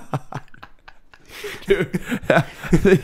He, oh my god, I just felt I also felt disgusted because I'm like, oh my god, he's hiring all these women in here just so he can like see him half naked. They're all like at the very oldest half his age. Dude, I don't know how old he is. He comes off as 55. He's like something like that. He's like in his at youngest mid-50s when this movie, and like this is one of his first movies. That's what. So I'm like looking at him like, all right, definitely kind of old creepy guy. And then there's some shots in there with a naked whatever Leah. And I'm like, now it's really creepy. Well, there's naked Leah, and then there's also Jim's wife, who has like the most side boob I think I've ever seen in a movie. Yes, like he definitely was like, the crop isn't topped enough. Like we need. Well, she's just laying in bed topless with like her half boob just hanging out. It's like we are getting the closest to seeing full breast than actually seeing breast. I had to. I'm like, there's another one. I'm like looking at that. I'm like, it's a artistic choice to have them laying like that. I like it's the framing of it. Who sleeps like that? It signifies their relationship and how, like, despite how exposed she is on the outside, she's cold and distant on the inside because she doesn't respond to his prodding and the way he holds the glass, because he's always holding the fucking drink in his hand for some reason. Oh, he's an alcoholic. Raving alcoholic. Yeah, everyone in this thing had problems. Like, you got a murderer, a pill popper, and an alcoholic, and then there's adultery in this thing. Everybody in this movie who isn't Neil Breen is the most flawed human being on the face of the earth. Right, and Neil Breen is just the most the most flawed thing about him is that he gets headaches sometimes. And and it's not even their faults; it's the government's fault for why they're all like this. Yeah, at some, oh, dude. Oh my god, this fucking film. So it feels like to me, and I'm trying my best to get into the head of the man, the myth, the legend, Neil Breen, is he decided that he's going to make a movie. He comes from a background of being a real estate agent in Las Vegas. You got to assume that, like, okay, maybe he's always yearned for making a creative thing, but like he's never had the means or the tools or the understanding of how a movie works. But he understands what he wants to make, and what he wants to make is a relationship drama about drug abuse, a relationship drama about alcoholism and not loving your spouse anymore, a young teenage girl having an attraction for a 50-something-year-old dude, a sci-fi film where he has powers and he can teleport through doorways at any given point. I had to go to the bathroom. I missed that. I go, Jasmine, how did he save that chick? I was like, she got captured by someone, which they never allude to, who must be the government. And of course, how about that guy dropping the note? I was like, I'm so mad at this thing. Be sure you grab her. Yeah.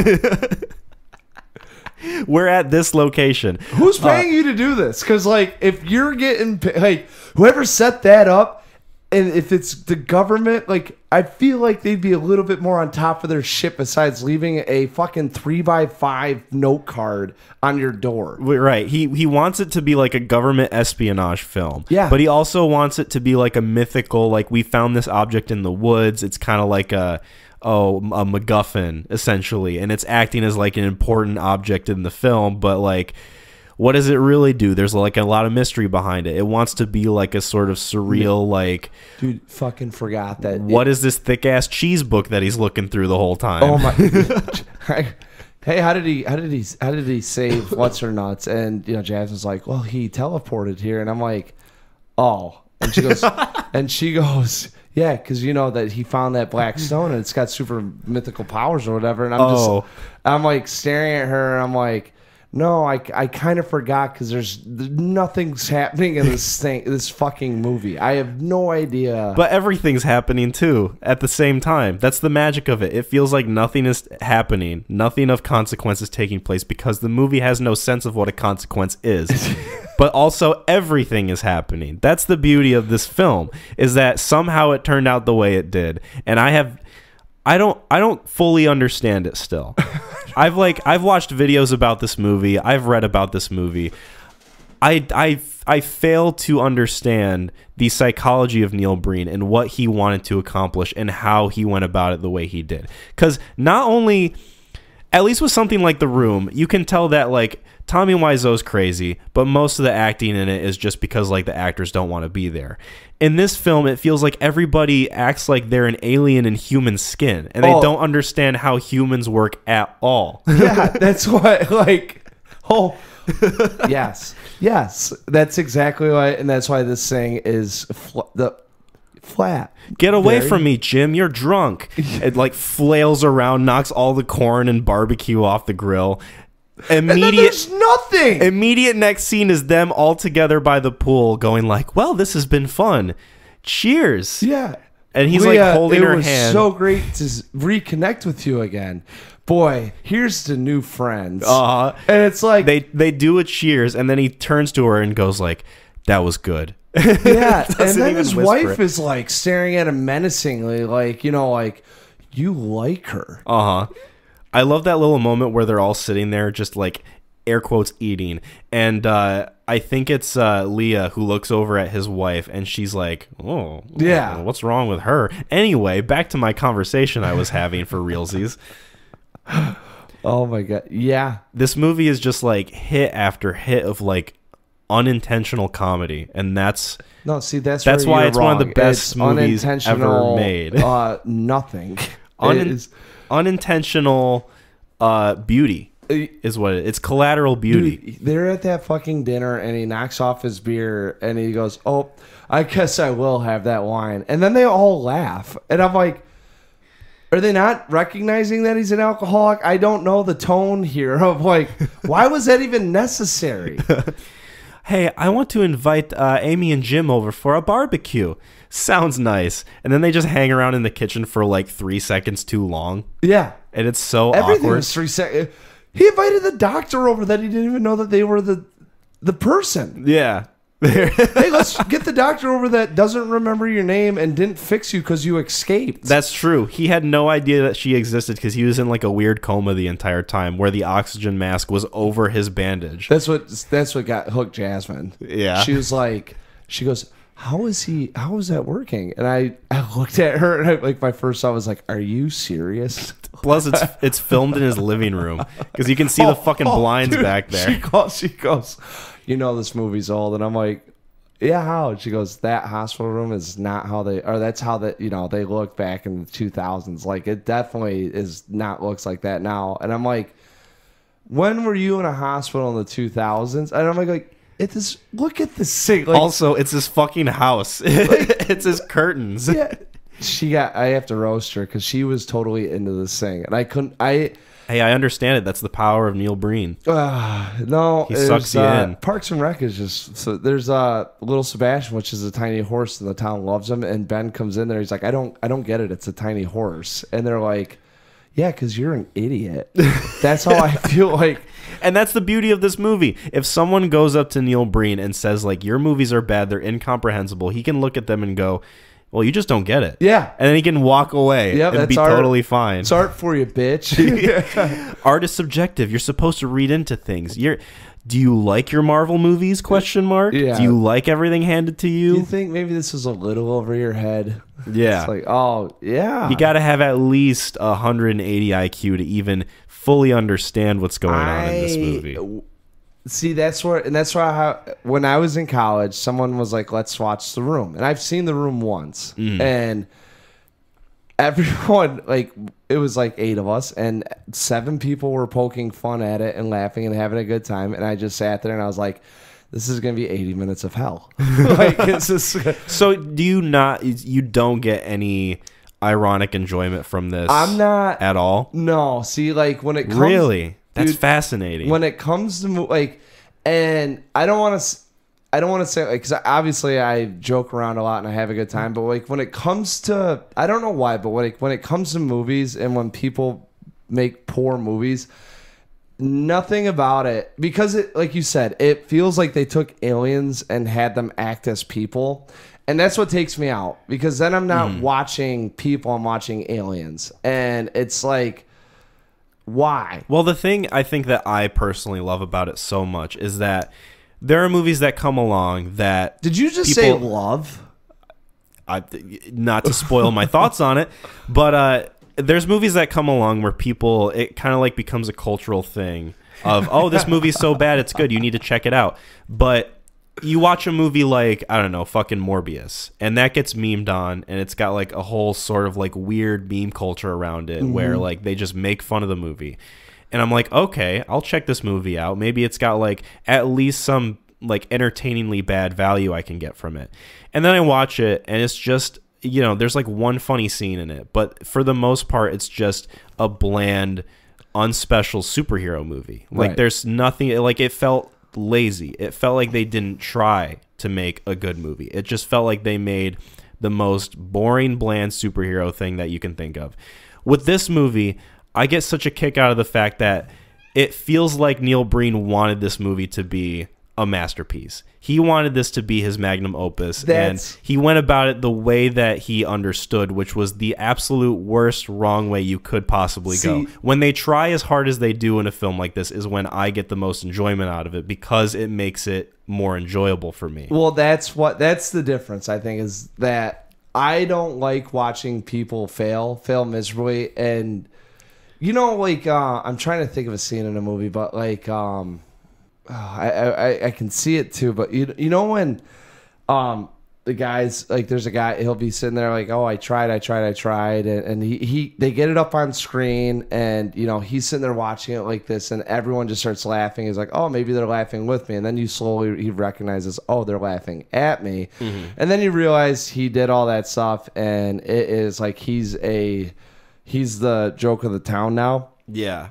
I don't get like a kick out of it, and it's one of those things where I'm more pissed off at Neil Breen for like even attempting this, because I'm like, now you've got to go through all this shit, and you know, I don't know, because it's not like I feel bad for him either, because I mean, and after hearing you say that he could defend it, he very easily can defend this thing, probably with whatever he does. Yeah, he's just got a Breen leave in himself. Yeah, I don't Dude, when things are made shittily, like I'm like, great, it's out there. It does mean no. I don't think I will be shocked in a year from now if we talk about Fateful Findings and I remember any. Well, that's not true. I probably will, because this thing was wild.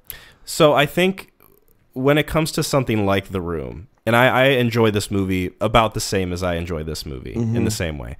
The main difference for me is that after The Room came out and became like sort of a cultural meme status, and Tommy Wiseau was like this mainstream guy, like the poster child for So Bad It's Good, there was like a sort of weird sense of self-awareness that came about because of it. Like, because he became so popular, he looks back on it, he's like, oh yeah, it's meant to be a comedy, ha ha ha.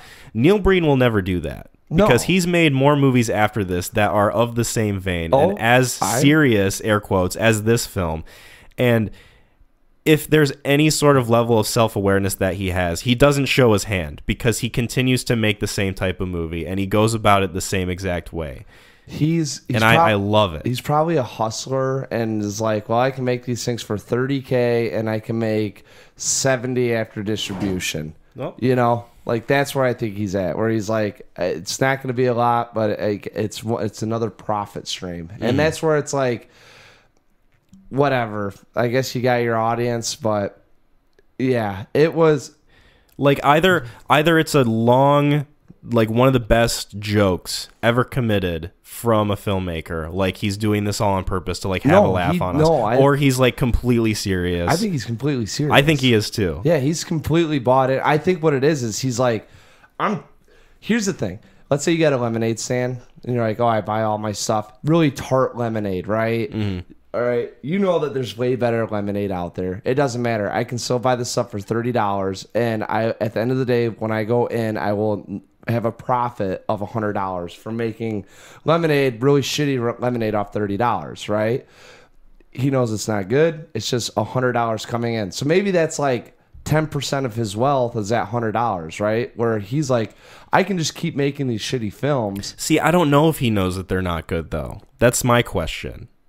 Like, does he know that what he's making is shit? Well, you know, I think any artist, it's because it's subjective. I mean, it's hard to tell someone that it's shit because, like, this could be someone's favorite movie out in the world. Oh, I guarantee you it's someone's favorite movie out in the world. I'm saying, like, They may be in this room. Well, I'm saying, like, not in an ironical way. You know? Like, I think... I definitely think that I don't think he cares, is my point. Mm-hmm. I think he's like... I can make this. I know it's, you know, either it's not great or it makes money that people are still buying it, that I will keep doing it. But I have no passion in doing this. I just know that it's money coming in. He feels like corporate America and like a guy that's like, you know, it's like 6 jobs. That's one of the 6 jobs I have. I don't care if it's good or bad. But how can he be corporate America if he's exposing the corrupt corporations, Mac? Yeah. How can he be the person that he's going up against? He's the underdog. Even though he's got like supernatural powers and he's fucking he can stop an assassin without even doing anything. Yeah. He can deflect the bullet that is shot at him. Yeah. He can do a lot of things. So what was your favorite scene? Favorite scene? Yeah. None.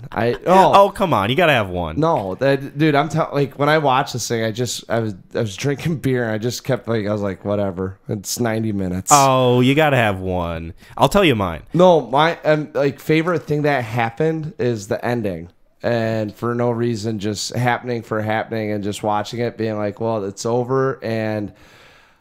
We got to this point and him just reiterating the same 6 lines of dialogue and having like that really impactful green screen behind him while he's in a polo on the Capitol Hill. Yeah, he's giving a speech, but there's like no podium in front of him. Yeah, but they show all the cameras and he's like doing the... There's like an applause, but it's just a row of cameras from like some stock website. Yeah, it's bizarre. It was bizarre. And then everyone, I'm like, oh, they're killing themselves. You know, like... Well, I have done wrong in being the congresswoman that I shouldn't have been. I have led a life of corruption and lies. Neil Breen or Dylan is going to expose me for the liar I am. Pulls gun out, shoots herself on live TV. Yeah, just wild. And there's like 3 people who shoot themselves and like a few other people who like one of them hangs themselves. Like one of them like I don't know slits their wrists in the bathroom. Yeah, yeah. It was just bizarre. It's fucking whack. I was really hoping that there would have been something where he would have had balls, like, and actually like said some things that you know he felt like what the corruption is. Oh, even like maybe how he feels about it, like that corruption, like, you know, on a personal level, like because we have this going on in the world, this is what's wrong, you know, and the government does it. Like I was hoping that he'd be, you know, like if it was COVID-19, you know, like this movie came out in 2020 and him going like they're doing this to keep us like that, like I'd have been like, oh, like he's tying some real shit in there. No, he just says I've exposed it, I know it, I've told everyone, I've exposed it. International corruption, this is wrong, the government's wrong, I've exposed it, I have the research, I'm the best hacker ever, I've exposed it, international corruption, World Bank's working together, these people have done you wrong. Well, this movie doesn't want to get too political with it now. Right. It toes that fine line, but it also gets really political with it, with the fact that it is indeed exposing government secrets and international corruption. I knew that they talked about it in the first 25 minutes of the film. They never come back to it. And then when the publicist asked how the second book's going, which he said he'd stopped working on, I was very confused. He in fact had a higher calling. No, he said I am writing it, and it's not a book; it's research. And that's when I was like, "Oh, I guess they're coming back to this." And I was very like, I guess curious. I was like, I wonder how this gets tied in because I could definitely see this movie just ending after a flashback, and then it doesn't. And that's when I was like, "Oh, okay." And I really just it fit into every. What was your interpretation of the really deep and thoughtful garbage room scenes where he's naked in a room full of garbage bags? What did you make of that? What was your interpretation?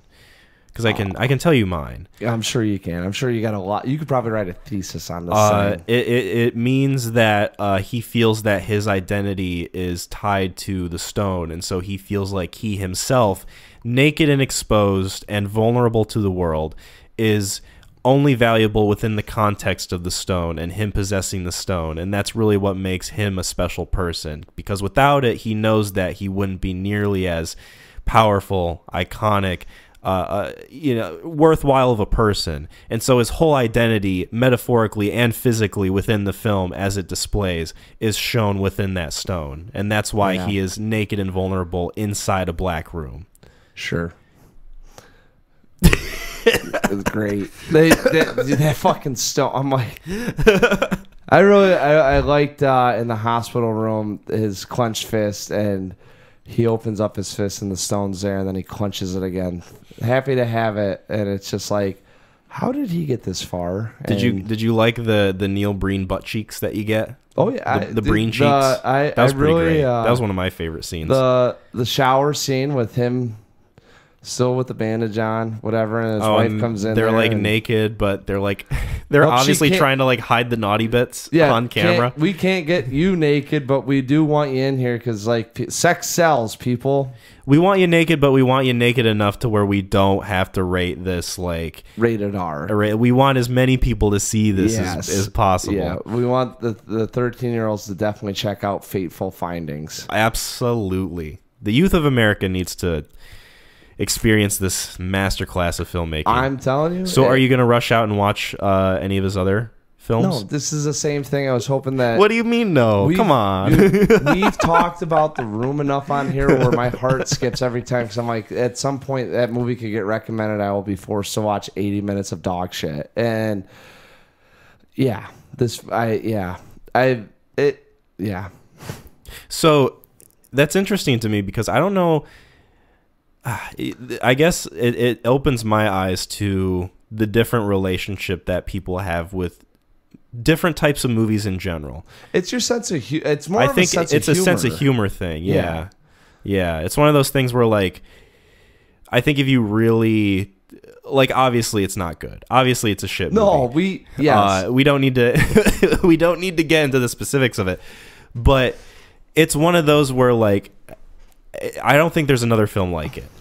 There is. It's called The Room. I beg to differ. I have a different viewpoint about it. See, now this is where it gets into the, if you were to just go into a Blockbuster, God rest their souls, this R.I.P.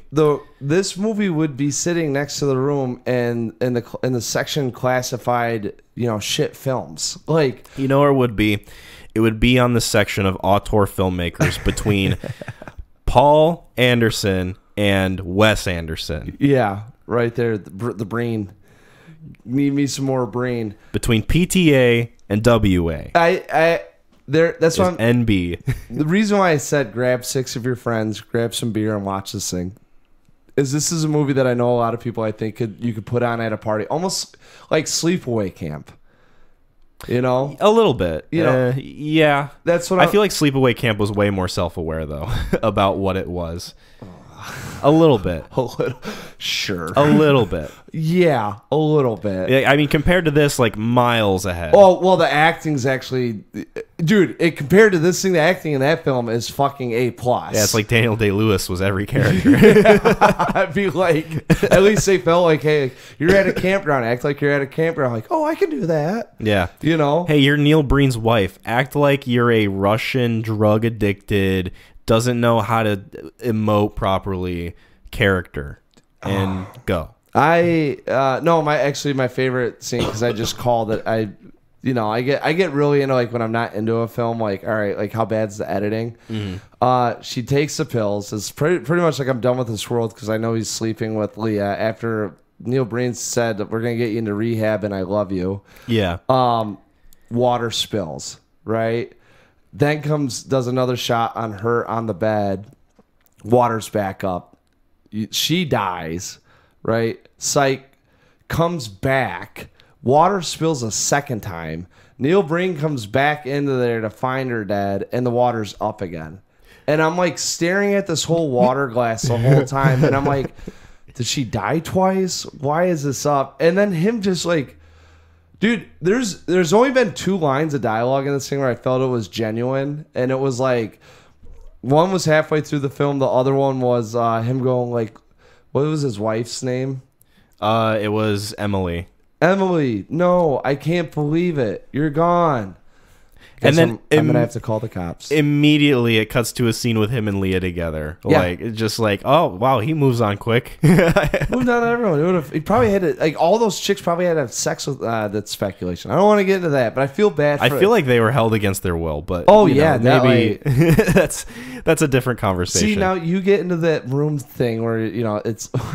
So the first time I watched it, I was like, that's kind of an interesting shot. All right. And then the second time when she's in there, I'm like looking around. I'm like, are those trash bags? I'm like looking around. I'm like, oh my God. And then I'm like seeing her and she's just sitting there naked. I was like, that poor woman. Like, we didn't even talk much about his war against laptops in this movie. Oh, because he's got like 5 different laptops that he like throws books at, throws on the ground, spills coffee on. They're never turned on. He's like, I gotta expose the government and their corruption, and he keeps tapping away, and you can see the screen is black. You can see there's nothing on it. He goes, click, click, click. Oh, I've got to expose the government. Click, click, click, and the international corruption. Click, click, click.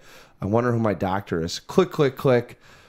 Are we doing a dinner? Click, click, click. All his thoughts, he's just like talking out loud. Yeah.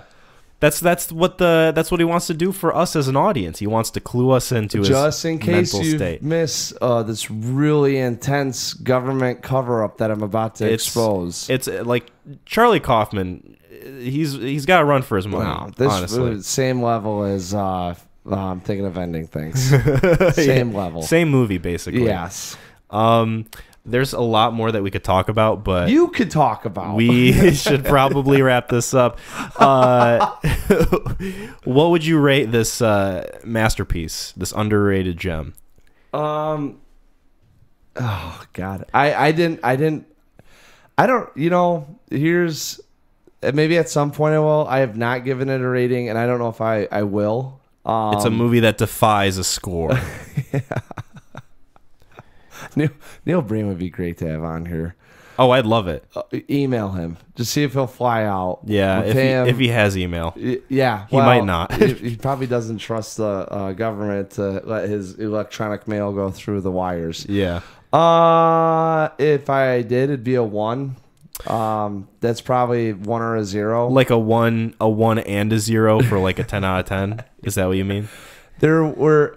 I think I'd give it a 1 simply because the most enjoyment I got out of this thing was my significant other actually being into this. And that's what really kept me going the whole time was her fascination and wanting to know what was going on. And I'm telling you, dude, I went to the bathroom. I came out. I missed probably like 3 or 4 minutes, right? Mm-hmm. Enough to, crucial moments that you miss in the film. That's why you feel like how you do. The kidnapper, and I come out there, I'm sitting down, I didn't care, and I'm just like, and after 10-15 minutes, I'm like, wait, hold on, how did he get out of it? And she goes, you want the magic stone that he had? You won't believe it. Yeah, the magic stone that he had transport him to another room with Leah, and so that's what the stone can do. At one point, she asked what the stone was for and what do you think its magical like she goes, what do you think the stone does? And I looked at her and I was like, and maybe I might have been grumpy, I don't know, but I looked at her, I'm like, I don't fucking care.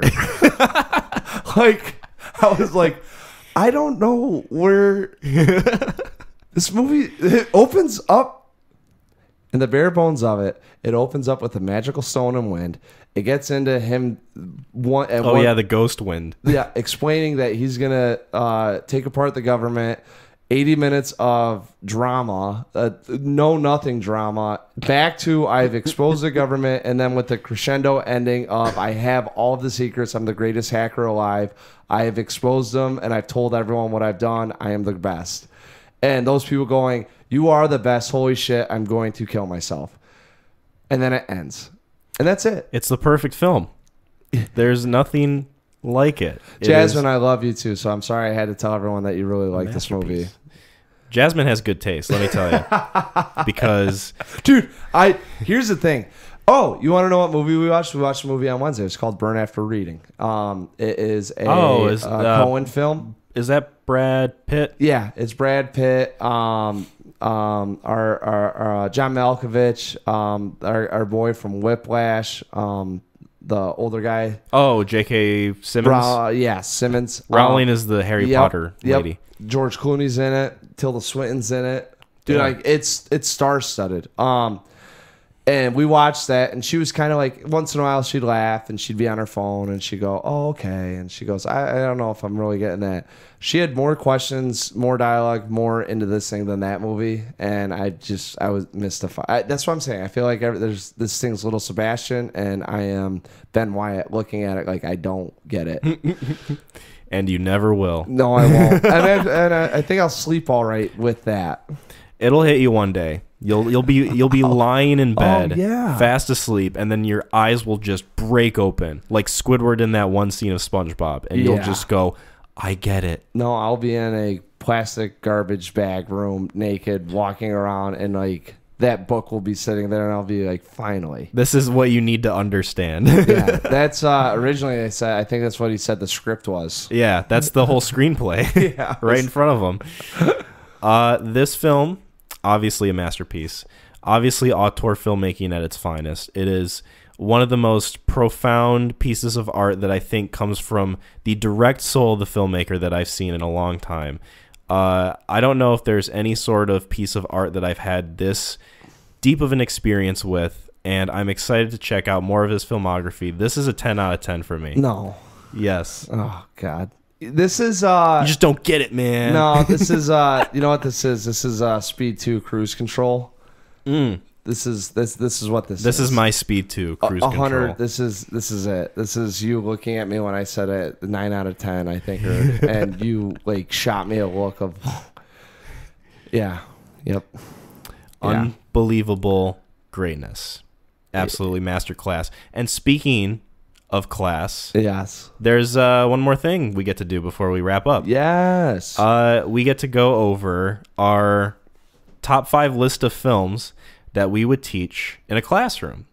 And this is an idea. I have to shout this out to Drew because he and I kind of like workshopped it a little bit, talked about it, kind of went over it, of like what we could possibly do as like far as a classroom course or whatever. Yes. And so I don't have it written down in front of me, but I think I remember what the general specifics were, is that you and I are tasked with teaching separate film classrooms of high school sophomores. Yes. So 15 and 16-year-olds in high school. And we have to pick 5 films to not only show them, but to discuss with them over the course of a semester.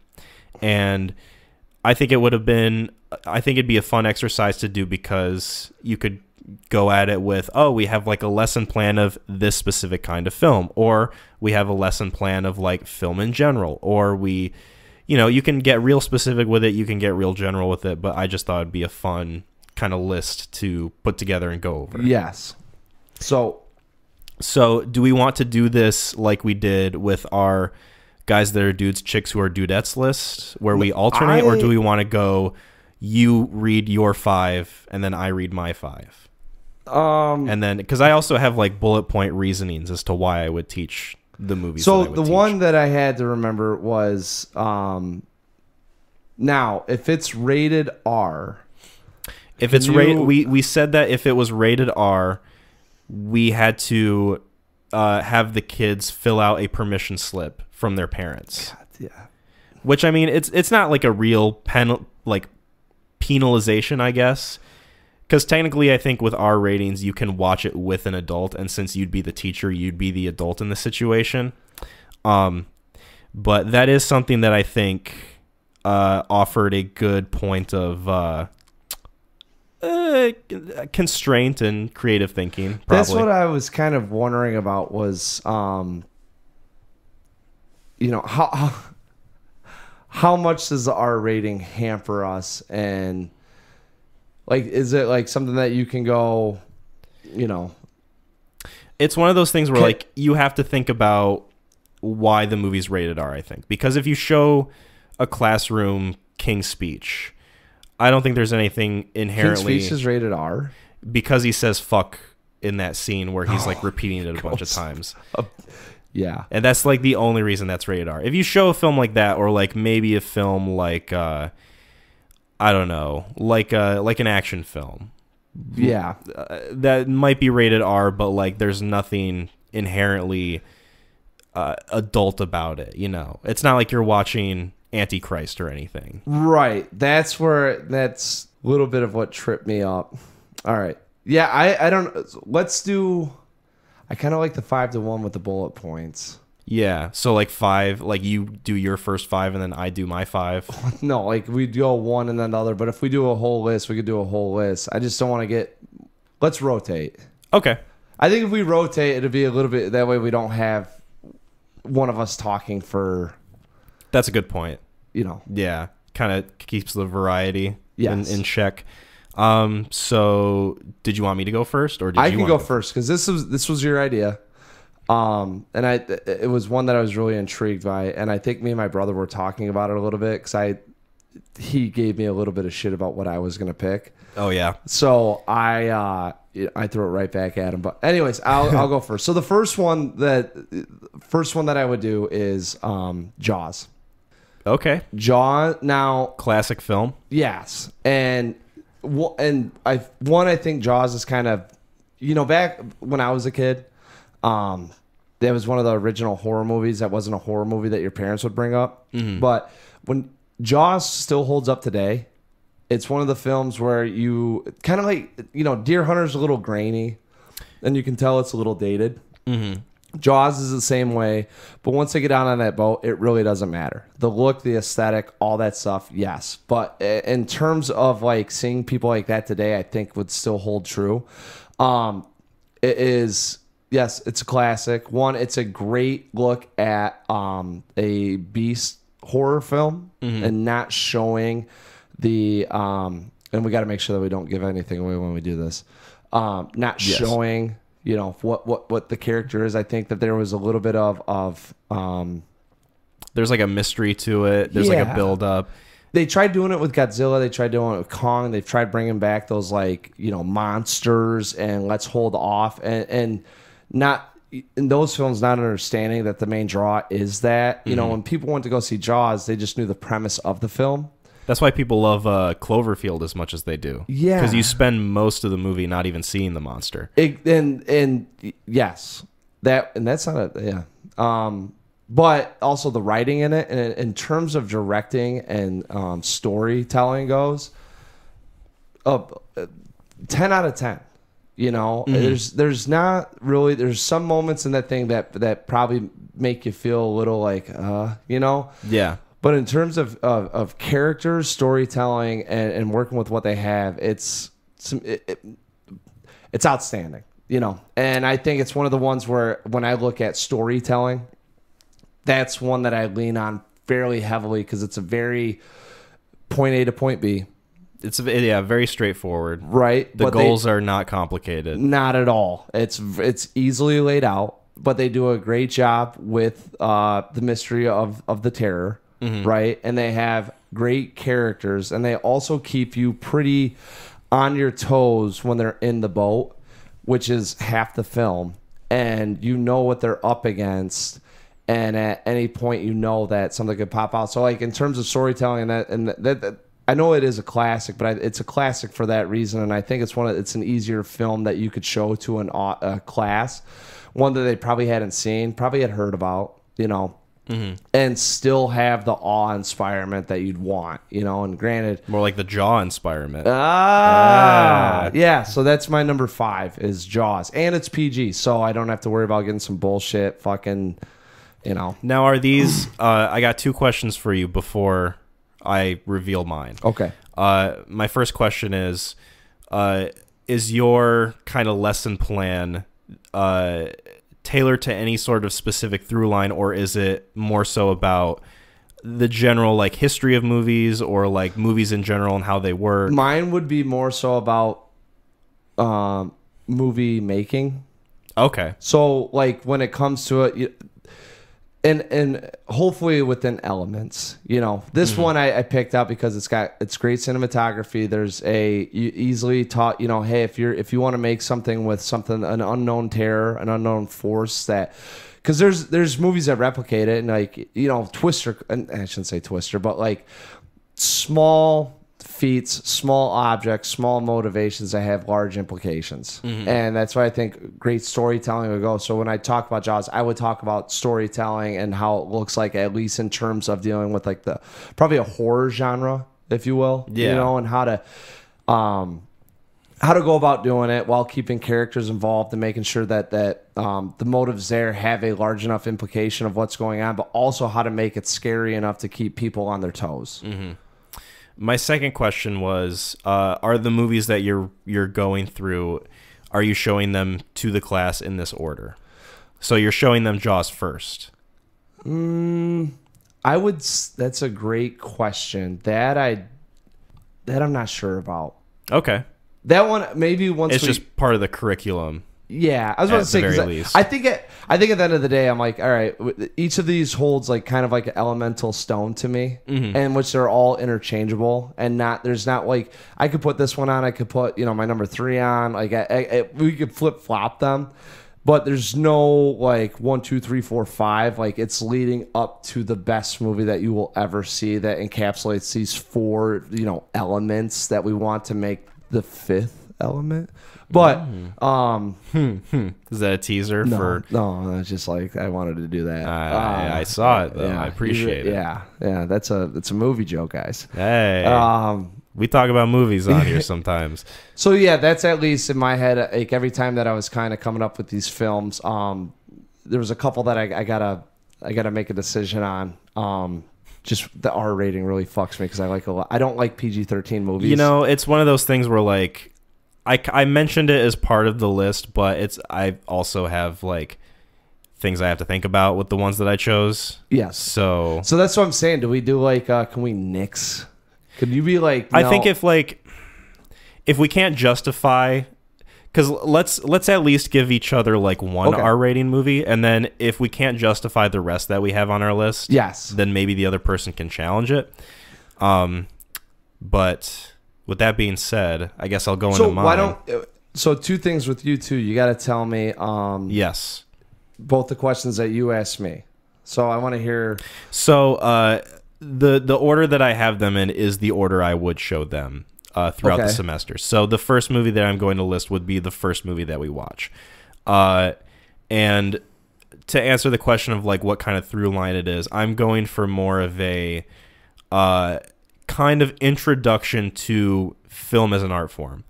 What that means is covering a lot of like the broader aspects of it. So like the storytelling, the filmmaking, the different eras of film, the different cultures of film, and interesting. Yeah, and like kind of like the more broader aspect of like what people can get out of a film. Yes. Not only that, but like touching on films that do sometimes have more that you can dig into, of course. And there's at least a few of them on here. I'm very curious. Yeah, I think mine are going to be, yes. I'm interested to hear what you got. Yeah. Because not only that, too, I will say, I am trying to pick films from certain eras, too. So you could see the difference in the, not necessarily filmmaking, but like the production style and you know, where we've kind of gone from to where we're at now. I think what you're trying to get a sense of is like the history of film, maybe, and like kind of how it like waxes and wanes in between different eras. Whereas like, yes, I think mine includes a little bit of that, but it's more so just like a broad stroke of like, this is what film is. Yeah. So my first one, this is the first film I would show them. For the semester is The Revenant. And obviously this is an R rating. Obviously I'd have to get a permission slip. But I would pick this one because I was thinking it's a group of 15 and 16-year-olds. Obviously, you know, not to sound like a fucking boomer, but it's kind of a thing you have to think about when it comes to the attention span of people who are younger, people who are used to being on their phones a lot and consuming media in a shorter span when it comes to like TikToks and YouTube shorts and reels and all this stuff. Right. They generally, whether you can acknowledge the generational gap or not, take in media in a different way than you and I used to, right? Not to sound like a fucking boomer. So why'd you go The Revenant? So I picked The Revenant because I thought it would... You're going to break them down right away? No, I thought it was a good contemporary first choice to maybe kind of like get them into it, because kind of like Jaws, it's not overly complicated when it comes to the story. It's not like you're watching Primer, where like the kids are going to be fucking lost no matter what, and there's no point in showing them that because they're just not going to understand it. Yes. I think that it's a great showcase of amazing visuals, beautiful cinematography. I think the performances are great, and you could discuss that with the students. And the story, while not the deepest thing in the world, I think has a little bit more to offer in terms of some of the symbolic things going on. And also, I just generally think that it's a good, captivating enough movie to kind of get their attention. I'm going for something that I think the students, when they enter my class and they see that that's the first film on there, maybe they get a little bit excited to see what else is to come, you know. So you let off with the... But maybe it's one of those things where, like, because I could watch that movie literally right now. Oh, yeah. Like, I could throw that movie on it, and I think it's, like, exciting and captivating. And I would try to help the students see what I see in it. There's probably good teaching moments in there within, filmmaking, and maybe saying a lot less with the dialogue and a lot more with what's going on around them. I'm thinking of it too as like a good example of Joseph Campbell's hero's journey, where that movie is one of the best movies I can think of, where it's a great example of just straightforward Joseph Campbell hero's journey storytelling. What is Joseph Campbell's? So Joseph Campbell, I think he was a professor, or it's been so long since I've looked into him for my college days, but he essentially pioneered the idea of most stories are the same in the way that they're structured, in the way we follow the hero and the character, the arising of conflict, the call to action, the climax and the downward resolution of the film. Yeah. And the sort of like the bare bones of what most stories have as far as storytelling. He kind of like pinpointed a bunch of different and there was a specific term that there was for it, but I can't remember it off the top of my head. But he had a bunch of different points, like 10 different points of like what most stories inherently contain. You know, right. Protagonist, conflict, antagonist, call to action, like all these different themes that go on when it comes to basic storytelling. Yeah. So I think that The Revenant would be a good example of not only teaching that, but hopefully just engaging the kids in general. Yeah, that's interesting. And if you are taking that class, there's gonna be some curiosity. So is this another one where this is like an elective too, as opposed to it'd be like an English class, but it's like an English film class, you know, but like air quotes. People signed up, they're like, I want to be in this class to learn about film, not like this is your third period class that everyone has to take. Yes. Okay. This would be one that you like get a free space in your schedule choosing, and you can fill it with my class. Right. Okay. So my number 4 is I'm going with The Truman Show. Okay. And so I think I'm seeing like I'm also, when I'm thinking about my movies, it's like a lot of point A to point B stuff, but I think it's more within what's happening with the characters and what's going on with their motives. That I'm going with. Truman Show is almost flawless with a very simple premise. It is to me, when you're looking at, you know, and I don't know too much about writing or when it comes to, you know, the hero's journey with the peaks and valleys, but I kind of think about, you know, the exposition, the crescendos, if you will, leading up to the climatic point. There isn't a dry moment in that film. Every event that happens feels tailored to a point. You get to see almost a character unraveling, if you will. And cinematography wise, no, not the greatest, but I think when you look at simple stories and you're looking at ways to interchange villains, and kind of like how I would say most people view movies as kind of action films, where it comes off that there's something blatantly wrong. And you're saying action, you don't necessarily mean like Keanu Reeves, like John Wick action. You mean like the action of the film and like what it's presenting. No, yes. To that point, yes. Because I'm saying, like, I think a lot of people, when they think about film, thinks about a Keanu Reeves in a, like The Matrix or Arnold like Star Schwarzenegger Wars and Total Recall.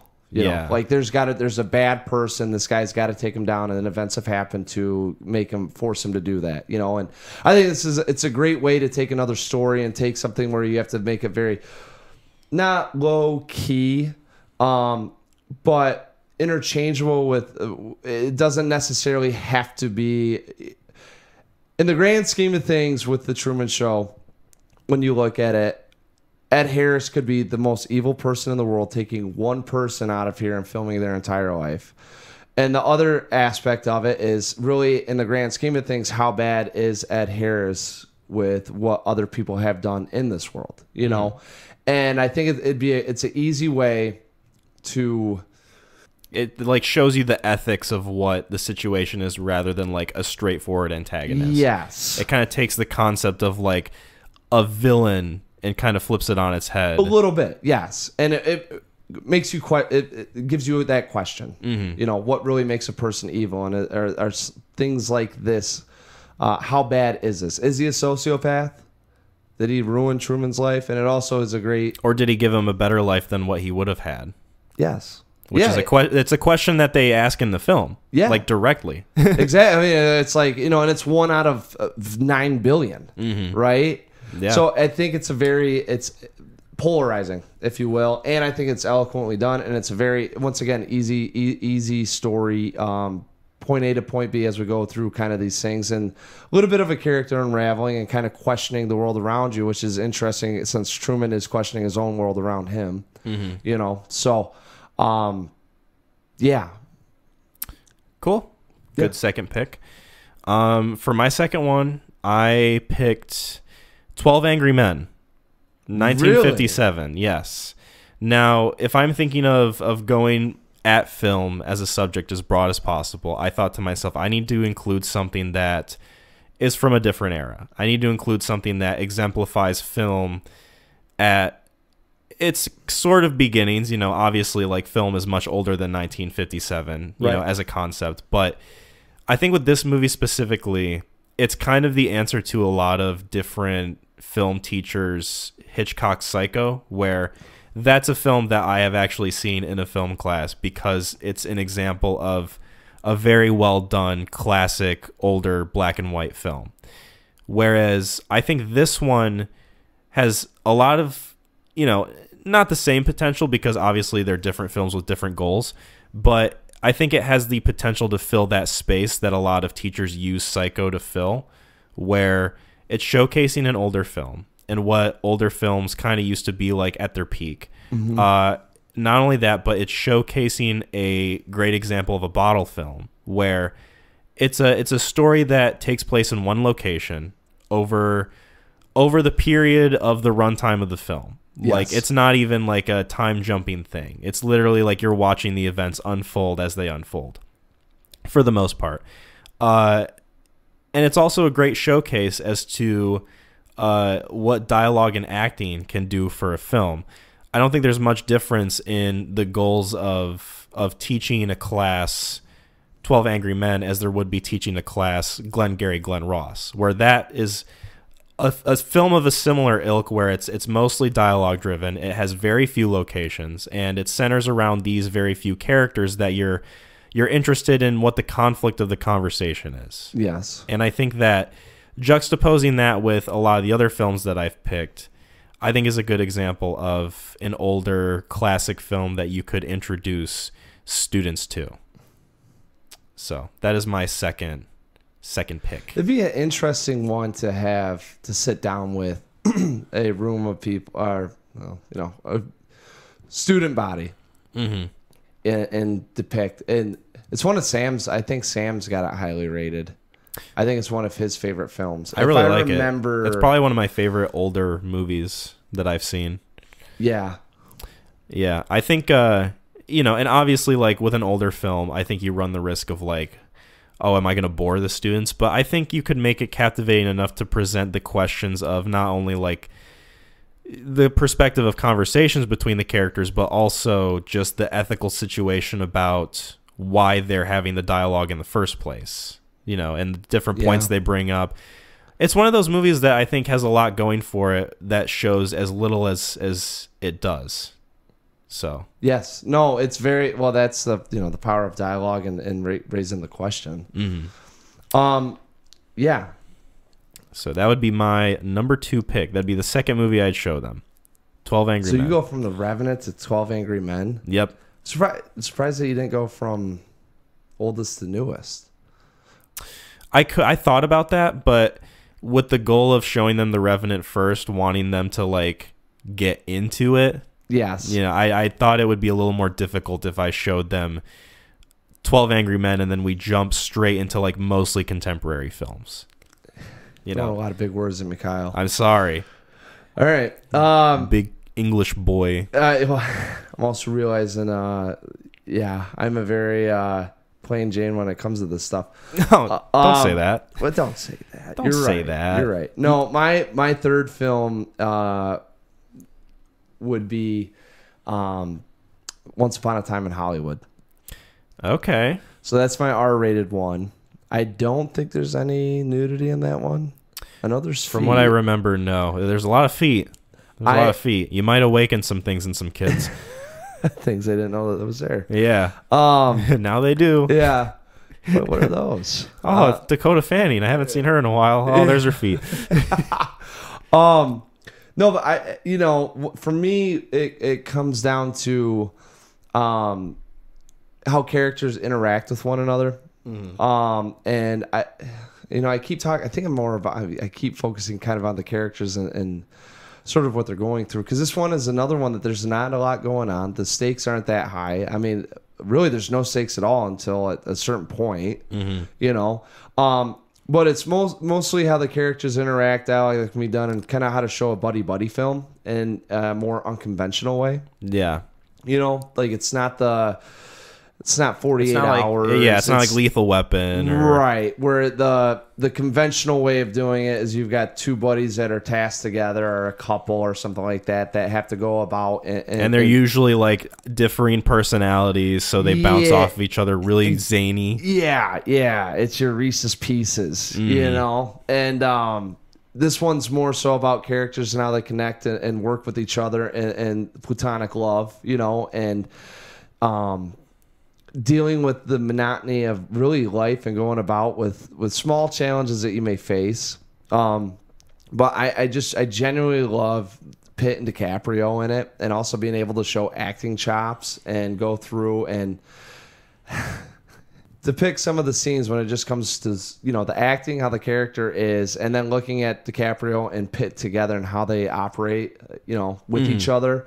And I guess, because now I'm thinking about it, I don't think they are wacky or zany. I don't think that one, it's not. They're not like cartoonish. Right. I do think that they have enough. They're exaggerated a little bit, but that's for the sake of the film. They have enough differences with what's going on. And not only that, but I do like how Tarantino kind of takes history and turns it around or flips it on its head. History of we don't have to go Hollywood. Yes. There's actually, it's like dual-sided.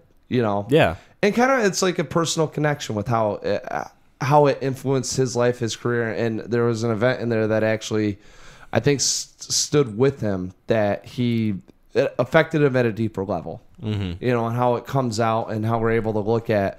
Yeah, and there you go. And that's another great look at kind of like, you want to teach history on Hollywood without actually having to go through and do the movies. Pick a movie that showcases the history of Hollywood in the movie. There you go. That's some 5D chess you're playing right there. I like it. Well, yeah.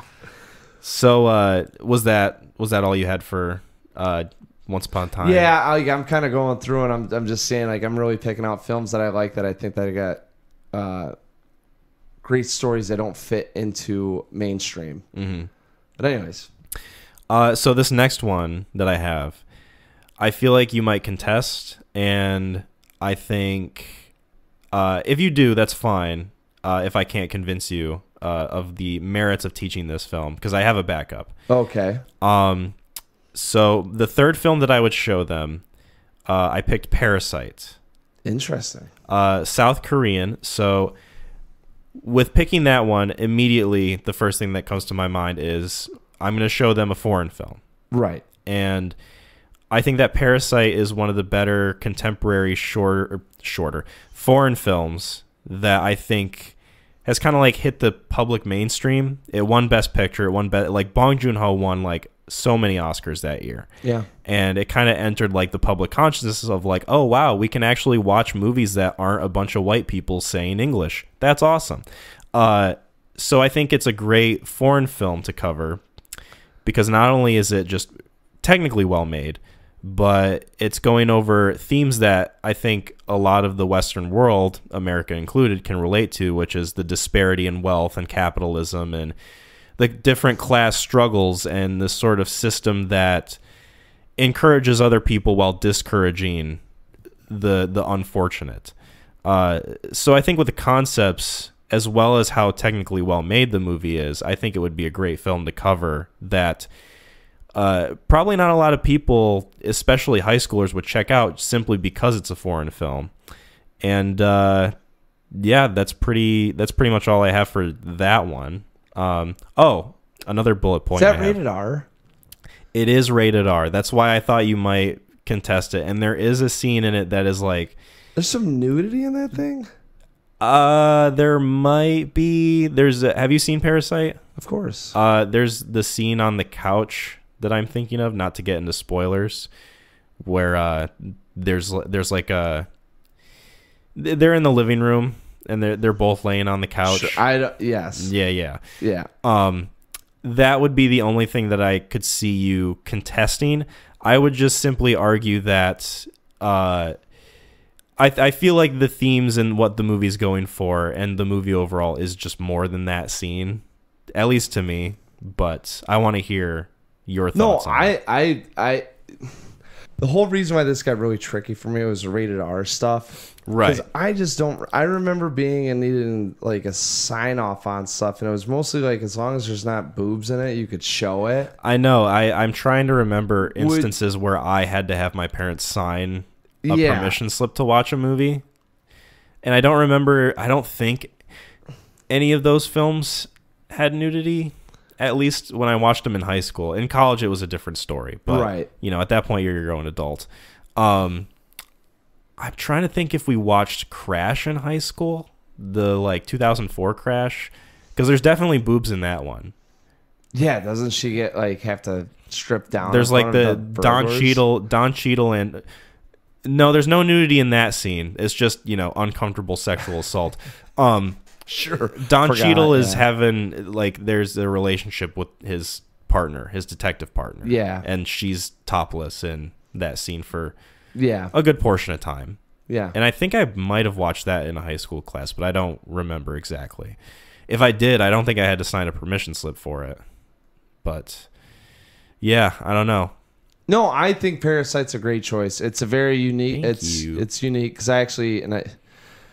I hate that I can never remember the name of the film. It's the last one that I have, and it's been one that and I don't think it's rated R. You'll have to remind me once we get there. Okay. No, I had it down as like a backup. Yes. Well, looking back, thinking about things. If the movie's PG-13, it's usually pretty bland, very vanilla. Mm-hmm. A lot of my movies that I'd like to show are usually rated R. They're usually rated R. There's a lot of the heavier subject matters involved with it. So there's points you have to kind of pick and choose from, or at least what you're going to talk about. So anyways, my number two, as I'm going through and I'm thinking more of my films revolve around storytelling and how we tell these stories. Mm-hmm. Steve Jobs. Okay, that's one I haven't. Is that the one with Michael Fassbender? Yes. That's not the Ashton Kutcher. No. Whatever. I think that one's that just was called Jobs. Yeah. Isn't it weird that he had 2 really big production movies about him? They came out like relatively the same time. Yeah.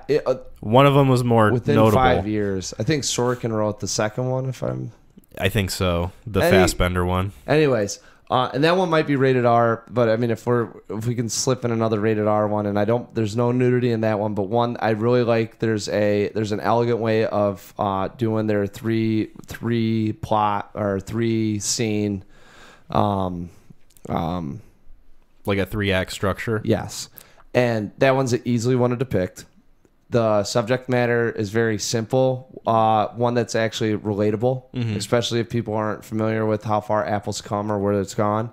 When you talk about characters with Jobs and Winslet and that thing, even Jeff Daniels in it, polarizing, fascinating, and it's once again. I mean, I don't want to say point A to point B. I mean, you're just looking at a biopic, but it's another way of telling a story, right? You're looking at a biopic this time where it's one man's life, and it's kind of like one that there's probably a couple ones out there. Steve Jobs is usually the one that sticks out with me because I've absolutely loved that film. And, if we are talking about storytelling, this could be, if I were to show it, maybe it probably would be the first one because I'd be looking at more in a rudimentary way of doing this as I'm thinking about teaching a class and how far back I would be. Mm-hmm. This would be the easiest one to show the 3-act structure and the baseline of movies while also keeping people engaged with understanding about things that are going on, like modern with the world. Mm-hmm. Like Apple's prevalent. So there would be some curiosity involved. And not only that, hey, this is how we are telling the story of this one person, but storytelling or telling the story of something isn't always the same, and that's when you can get into the next. Yeah. Yeah. I didn't think to have a biopic or biopic in my biopic. Yeah, well, however, because it's biography, biopic, the word is lost all meaning at this point. And my ultimate point being that I didn't think to include one in my lineup of films. So that's a good choice. Good choice right there. I have yet to see Steve Jobs, but I'm curious. I like Fassbendy boy. So my next one, my second to last film, I picked Fantastic Mr. Fox. Interesting. It offers a lot in terms of when you think about the course of films that we've watched so far.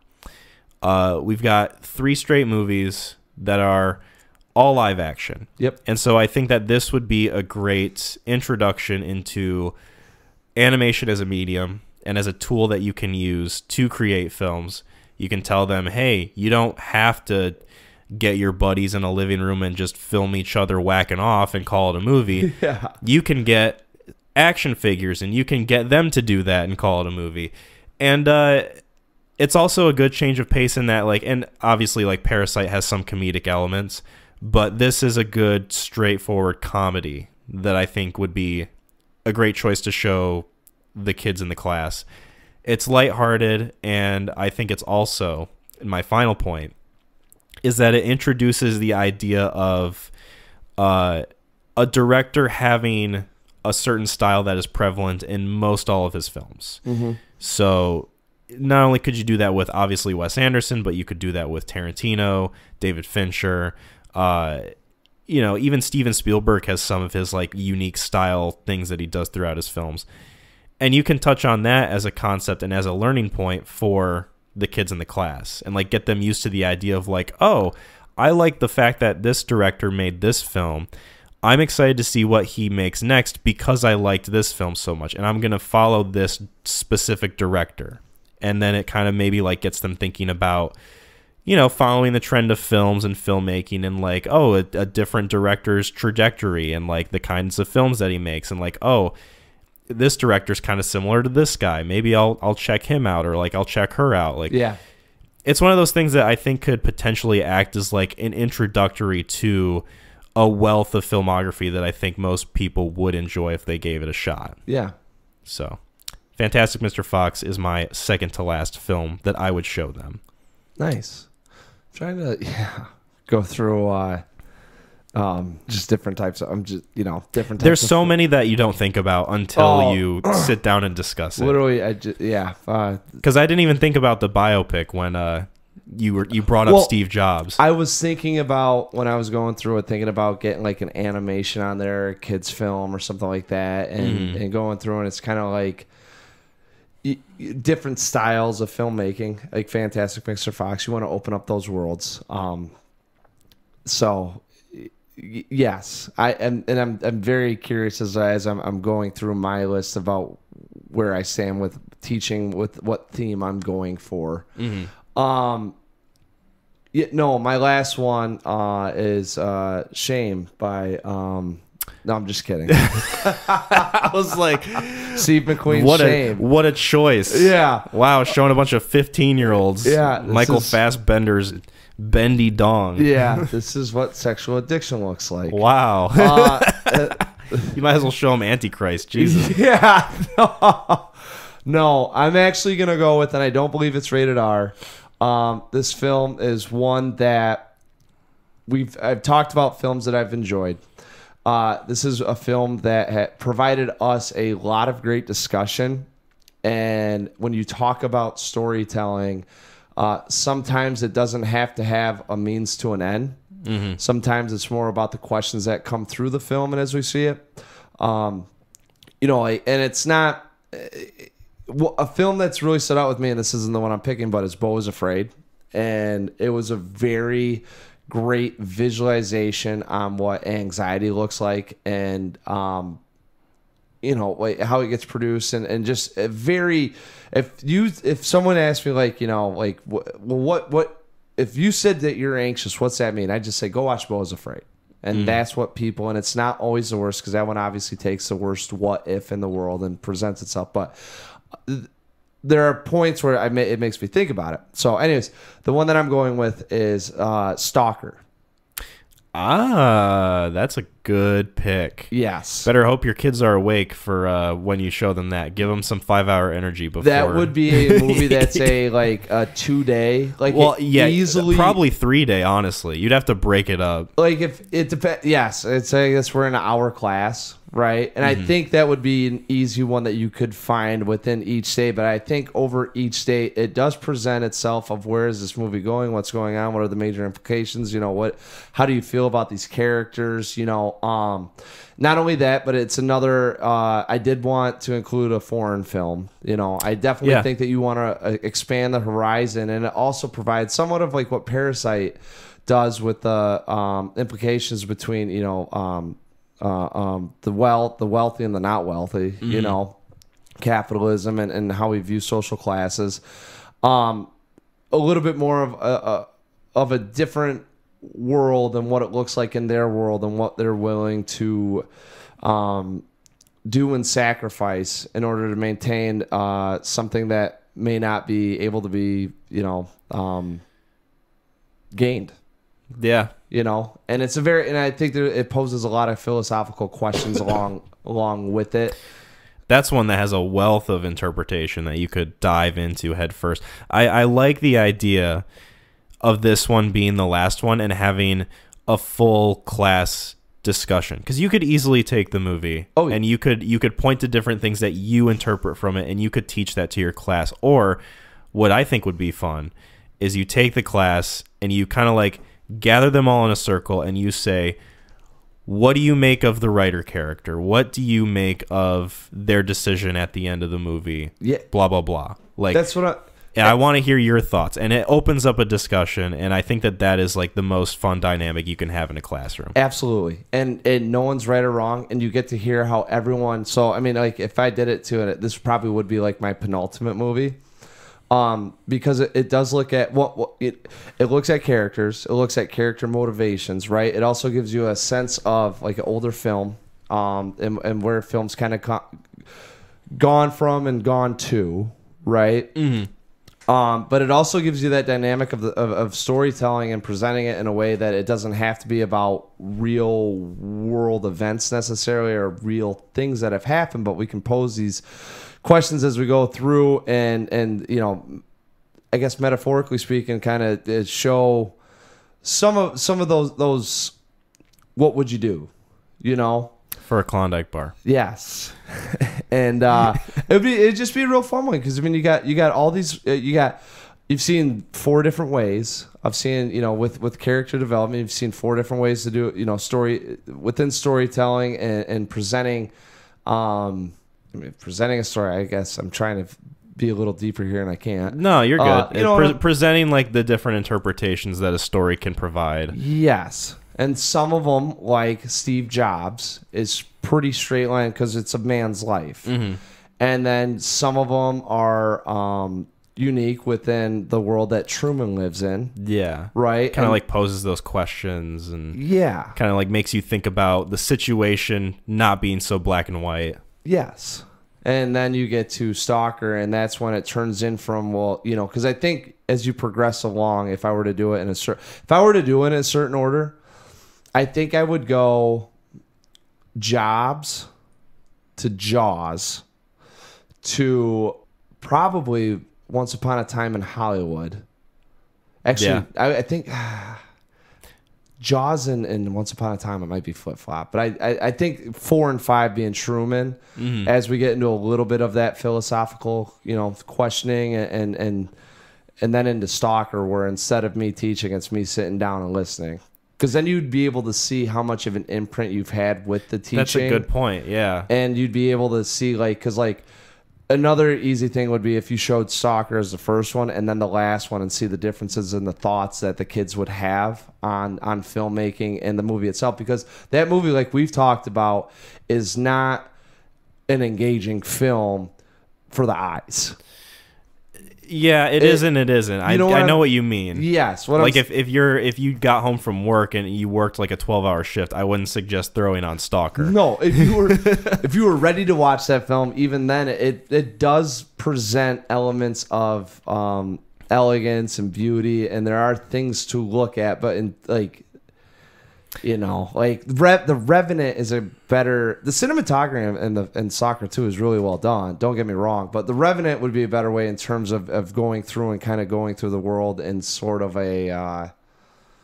It's a very face value thing. Yes. Whereas like Stalker, yes, it's visually pleasing, but what you get out of it is what you want to get out of it. And I will say this, when you talk about films, the first thing people think about is how well, like you mentioned at the very beginning here, is this going to be on my eyes? And we tend to think less about the movie itself and think critically of it, where this film forces that. Mm-hmm. You can't watch this film and not think critically about it, or you will be lost. I was going to bring up the fact that I love the idea that Stalker would be the last movie that you show your class, because, and you kind of already touched on it, is that it forces the students to kind of like show who has been kind of paying attention and who has really been involved in the class and who hasn't. Yep. And I think that would be like a great final one to kind of like reveal that about them. Yes, and I think it's an easy, I shouldn't say easy, but it's definitely I will say it's an easy movie that you could talk about for a very long time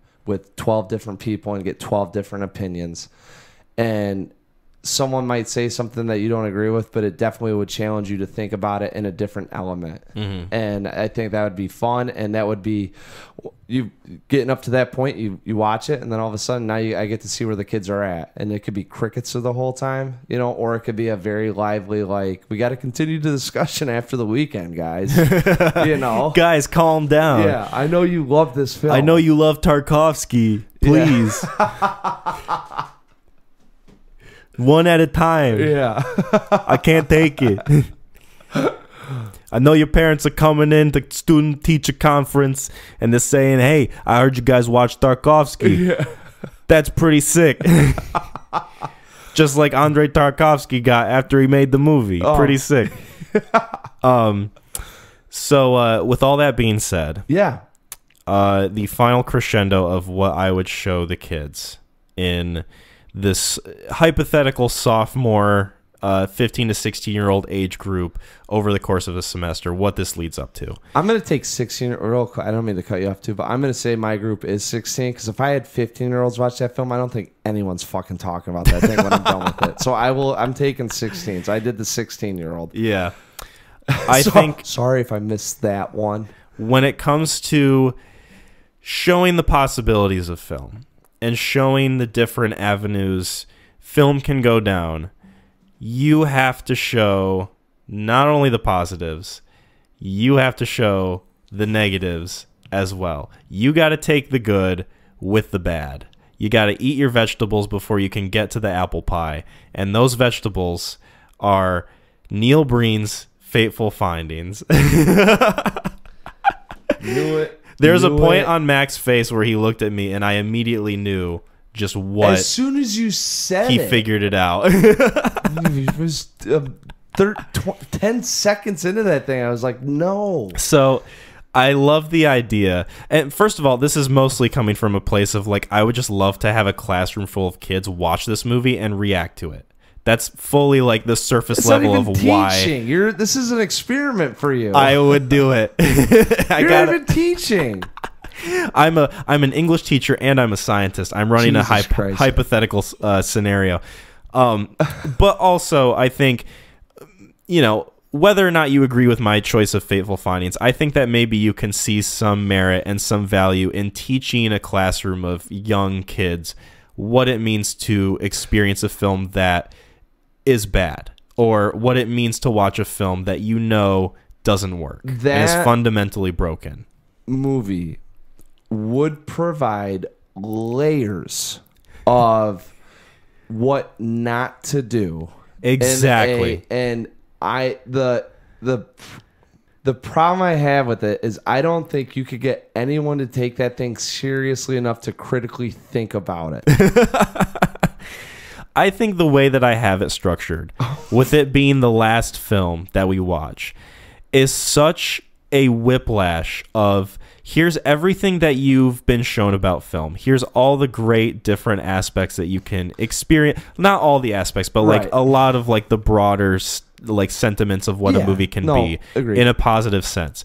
Here's the inverse of that completely. Take everything that you've learned from the previous series of films that we've watched in this class and try your best to see where it all goes wrong and see where everything is just the complete opposite when it comes to Fateful Findings. Yes.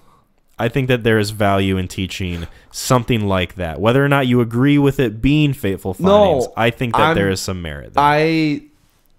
I'm disgusted that you somehow wiggled this in. But no, I do agree because there is, it's like, you know, in football, you watch film in football, you could watch a game that someone, you know, there was a great meme, I'm sure, 28-3 Falcons over the Patriots.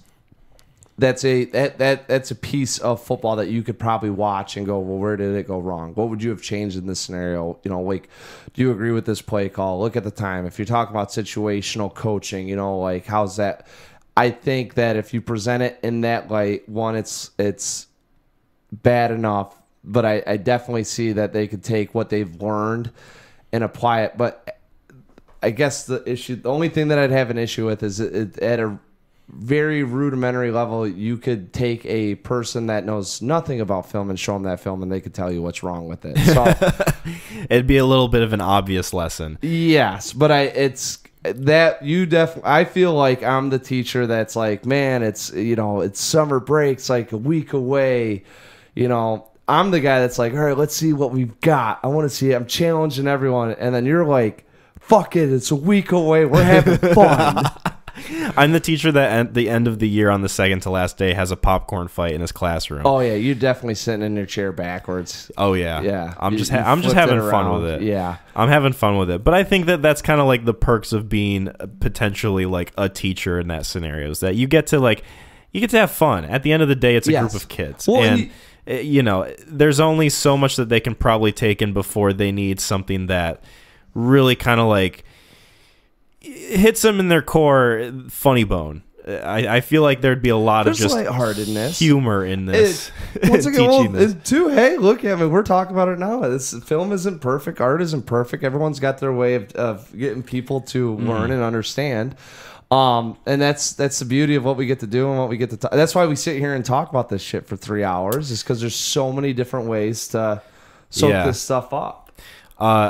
And I got a question though. Yes. The 5 films that you picked, because the other challenge that I had were trying to pick films that meant a lot to me, I guess, opposed to Stalker, even though at some level it has. Okay. But, were those 5 that you have also like films that you will own, have owned, is it, or do you view them like highly out of respect and like you're like, yes, so I might not, I feel like 12 Angry Men, casting aside Fateful Findings, I feel like 12 Angry Men would be the one that I more so just out of the fact of the class and like my own personal taste, respect more than probably enjoy on a surface level. Like I don't think I could like see myself really like going back to that one being like, yeah, let's watch 12 Angry Men. Right. I recognize that it's a well-made film. That's and how that I am with Stalker. It's important to, film history in a way.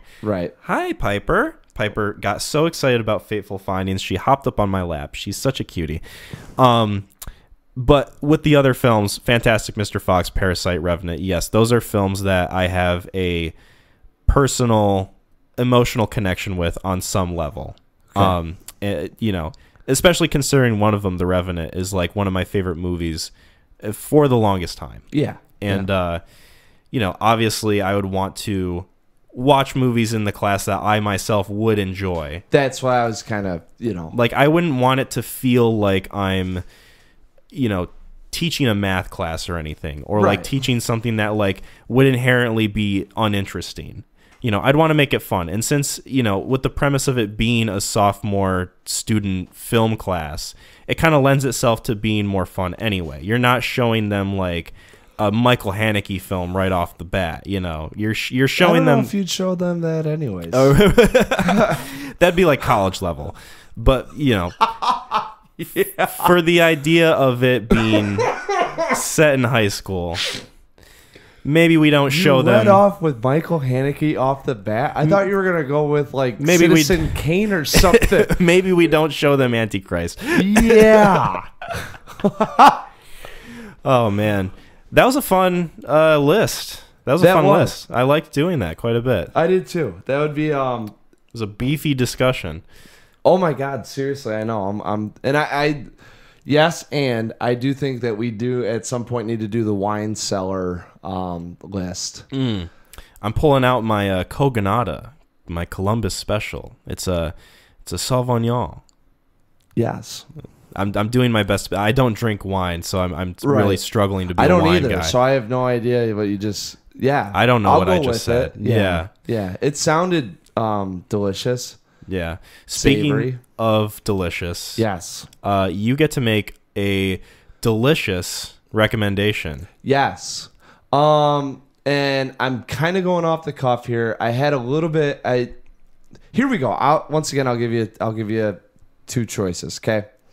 Oh fuck! That means I have to watch that movie again. Shit. Don't mind me. I'm just petting Piper. Why can't I remember movie title names? Oh, because there's so many of them. I got to make sure. All right, so the first one is a movie that you have not. So let me. Okay, I'm. Before you get any further. Okay. Let me ask this. Okay. I kind of want to talk about Killers of the Flower Moon. What can I view that on? Because I don't have Apple. It's in theaters right now. Is it? Yes. Ooh. Yeah. I'm just like, you can still pick whatever you want, but I think it would be good to talk about that movie too. I do too. So now that makes me think about a Scorsese film. Well, don't feel like you have to alternate your pick just because I threw out Killers of the Flower Moon. You can still go with whatever your heart's content. You can recommend Neil Breen's Double Down if you want. No, that's okay, Kyle. Oh, yeah, I had too much fun with the last one. Emphasis on too much. God, you just threw me for a wrench. You know what else we haven't done, but we've both seen it, is Once Upon a Time in Hollywood. But I'm not going to throw that on here because I could talk about well, maybe not. I don't know. No, I'm just going to do it. I heard you said you hadn't seen it. I'd love to talk about it. I think it's going to go down easily. And if we only talk about it for 35 minutes, it's great. We at least talked about it, but I want you to see it. Steve Jobs. Excellent. Yes. Awesome. Yeah. That gets me hyped up for Michael Fassbender because he's going to be in a new David Fincher movie. I know. I'm so fucking pumped for that one. The Killer. Yeah. The trailer was all right, though. It looks like the most David Fincher movie David Fincher, I think, has ever made. I saw the trailer and I'm like, so you hear about the plot. You read the premise. You see who's in it, right? Well, it's Fassbender, and I think it's based off a comic book. Yes, yeah, it is. Like one that he when he was a child. I hope it's better than Polar because Polar was also based off a comic book. Yeah, and that sucked. Well, that's what I'm nervous about. But Fincher directed it. But like in terms of watching a trailer and being like, oh, that gets me really excited. It did not. But I'm still gonna see that when it comes out. But we'll lead up. It's got to come out in November, right? Yeah. November. We talked about it. I think it's got limited theater release, but it's for sure coming out on Netflix. Do a theater near you. Really? Yeah. I think the dates are different too, but I don't remember what they are off the top of my head. We'll probably talk about it, but this is a nice little, because we'll meet into, it's got to be coming out close to when we talk about it, so Fassbender's on the docket. Either right before or right after we record next, probably. Be sick. Yeah, I'm looking forward to that one. Same here. It's been about 2 months, and the trailer came out before The Creator. I want to say it was that I watched it on my iPhone. But anyways, Steve Jobs. Cool. Yeah. Michael Fassbender, Steve Jobs, not the Ashton Kutcher, whatever that was. Right, movie. Correct. That will never be viewed. Probably it would be in the same boat as Fateful Findings. Would have been, but Yes, I have that. As fate would have it. Forget at some point. I made it happen a different way. Yeah. Cool. So if you guys don't want to be spoiled for Steve Jobs and Killers of the Flower Moon, probably, be sure to check those films out before episode 58.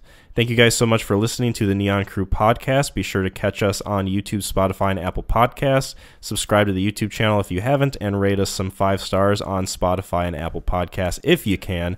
We're on social media, Facebook, and YouTube community page. I'm going to try my best to make some more clip content. I've been saving up some audio files, and I've been going over it and thinking of what would be fun to do, but I'm not going to make any promises. I just know that I want to do some more. So hopefully that'll come out soon. And be sure to get some merch on our Etsy page. I'll include a link in the description. And yeah, cool. We did it. Congratulations, Mac. What do we say in celebration? WWTHD. Bye, everyone.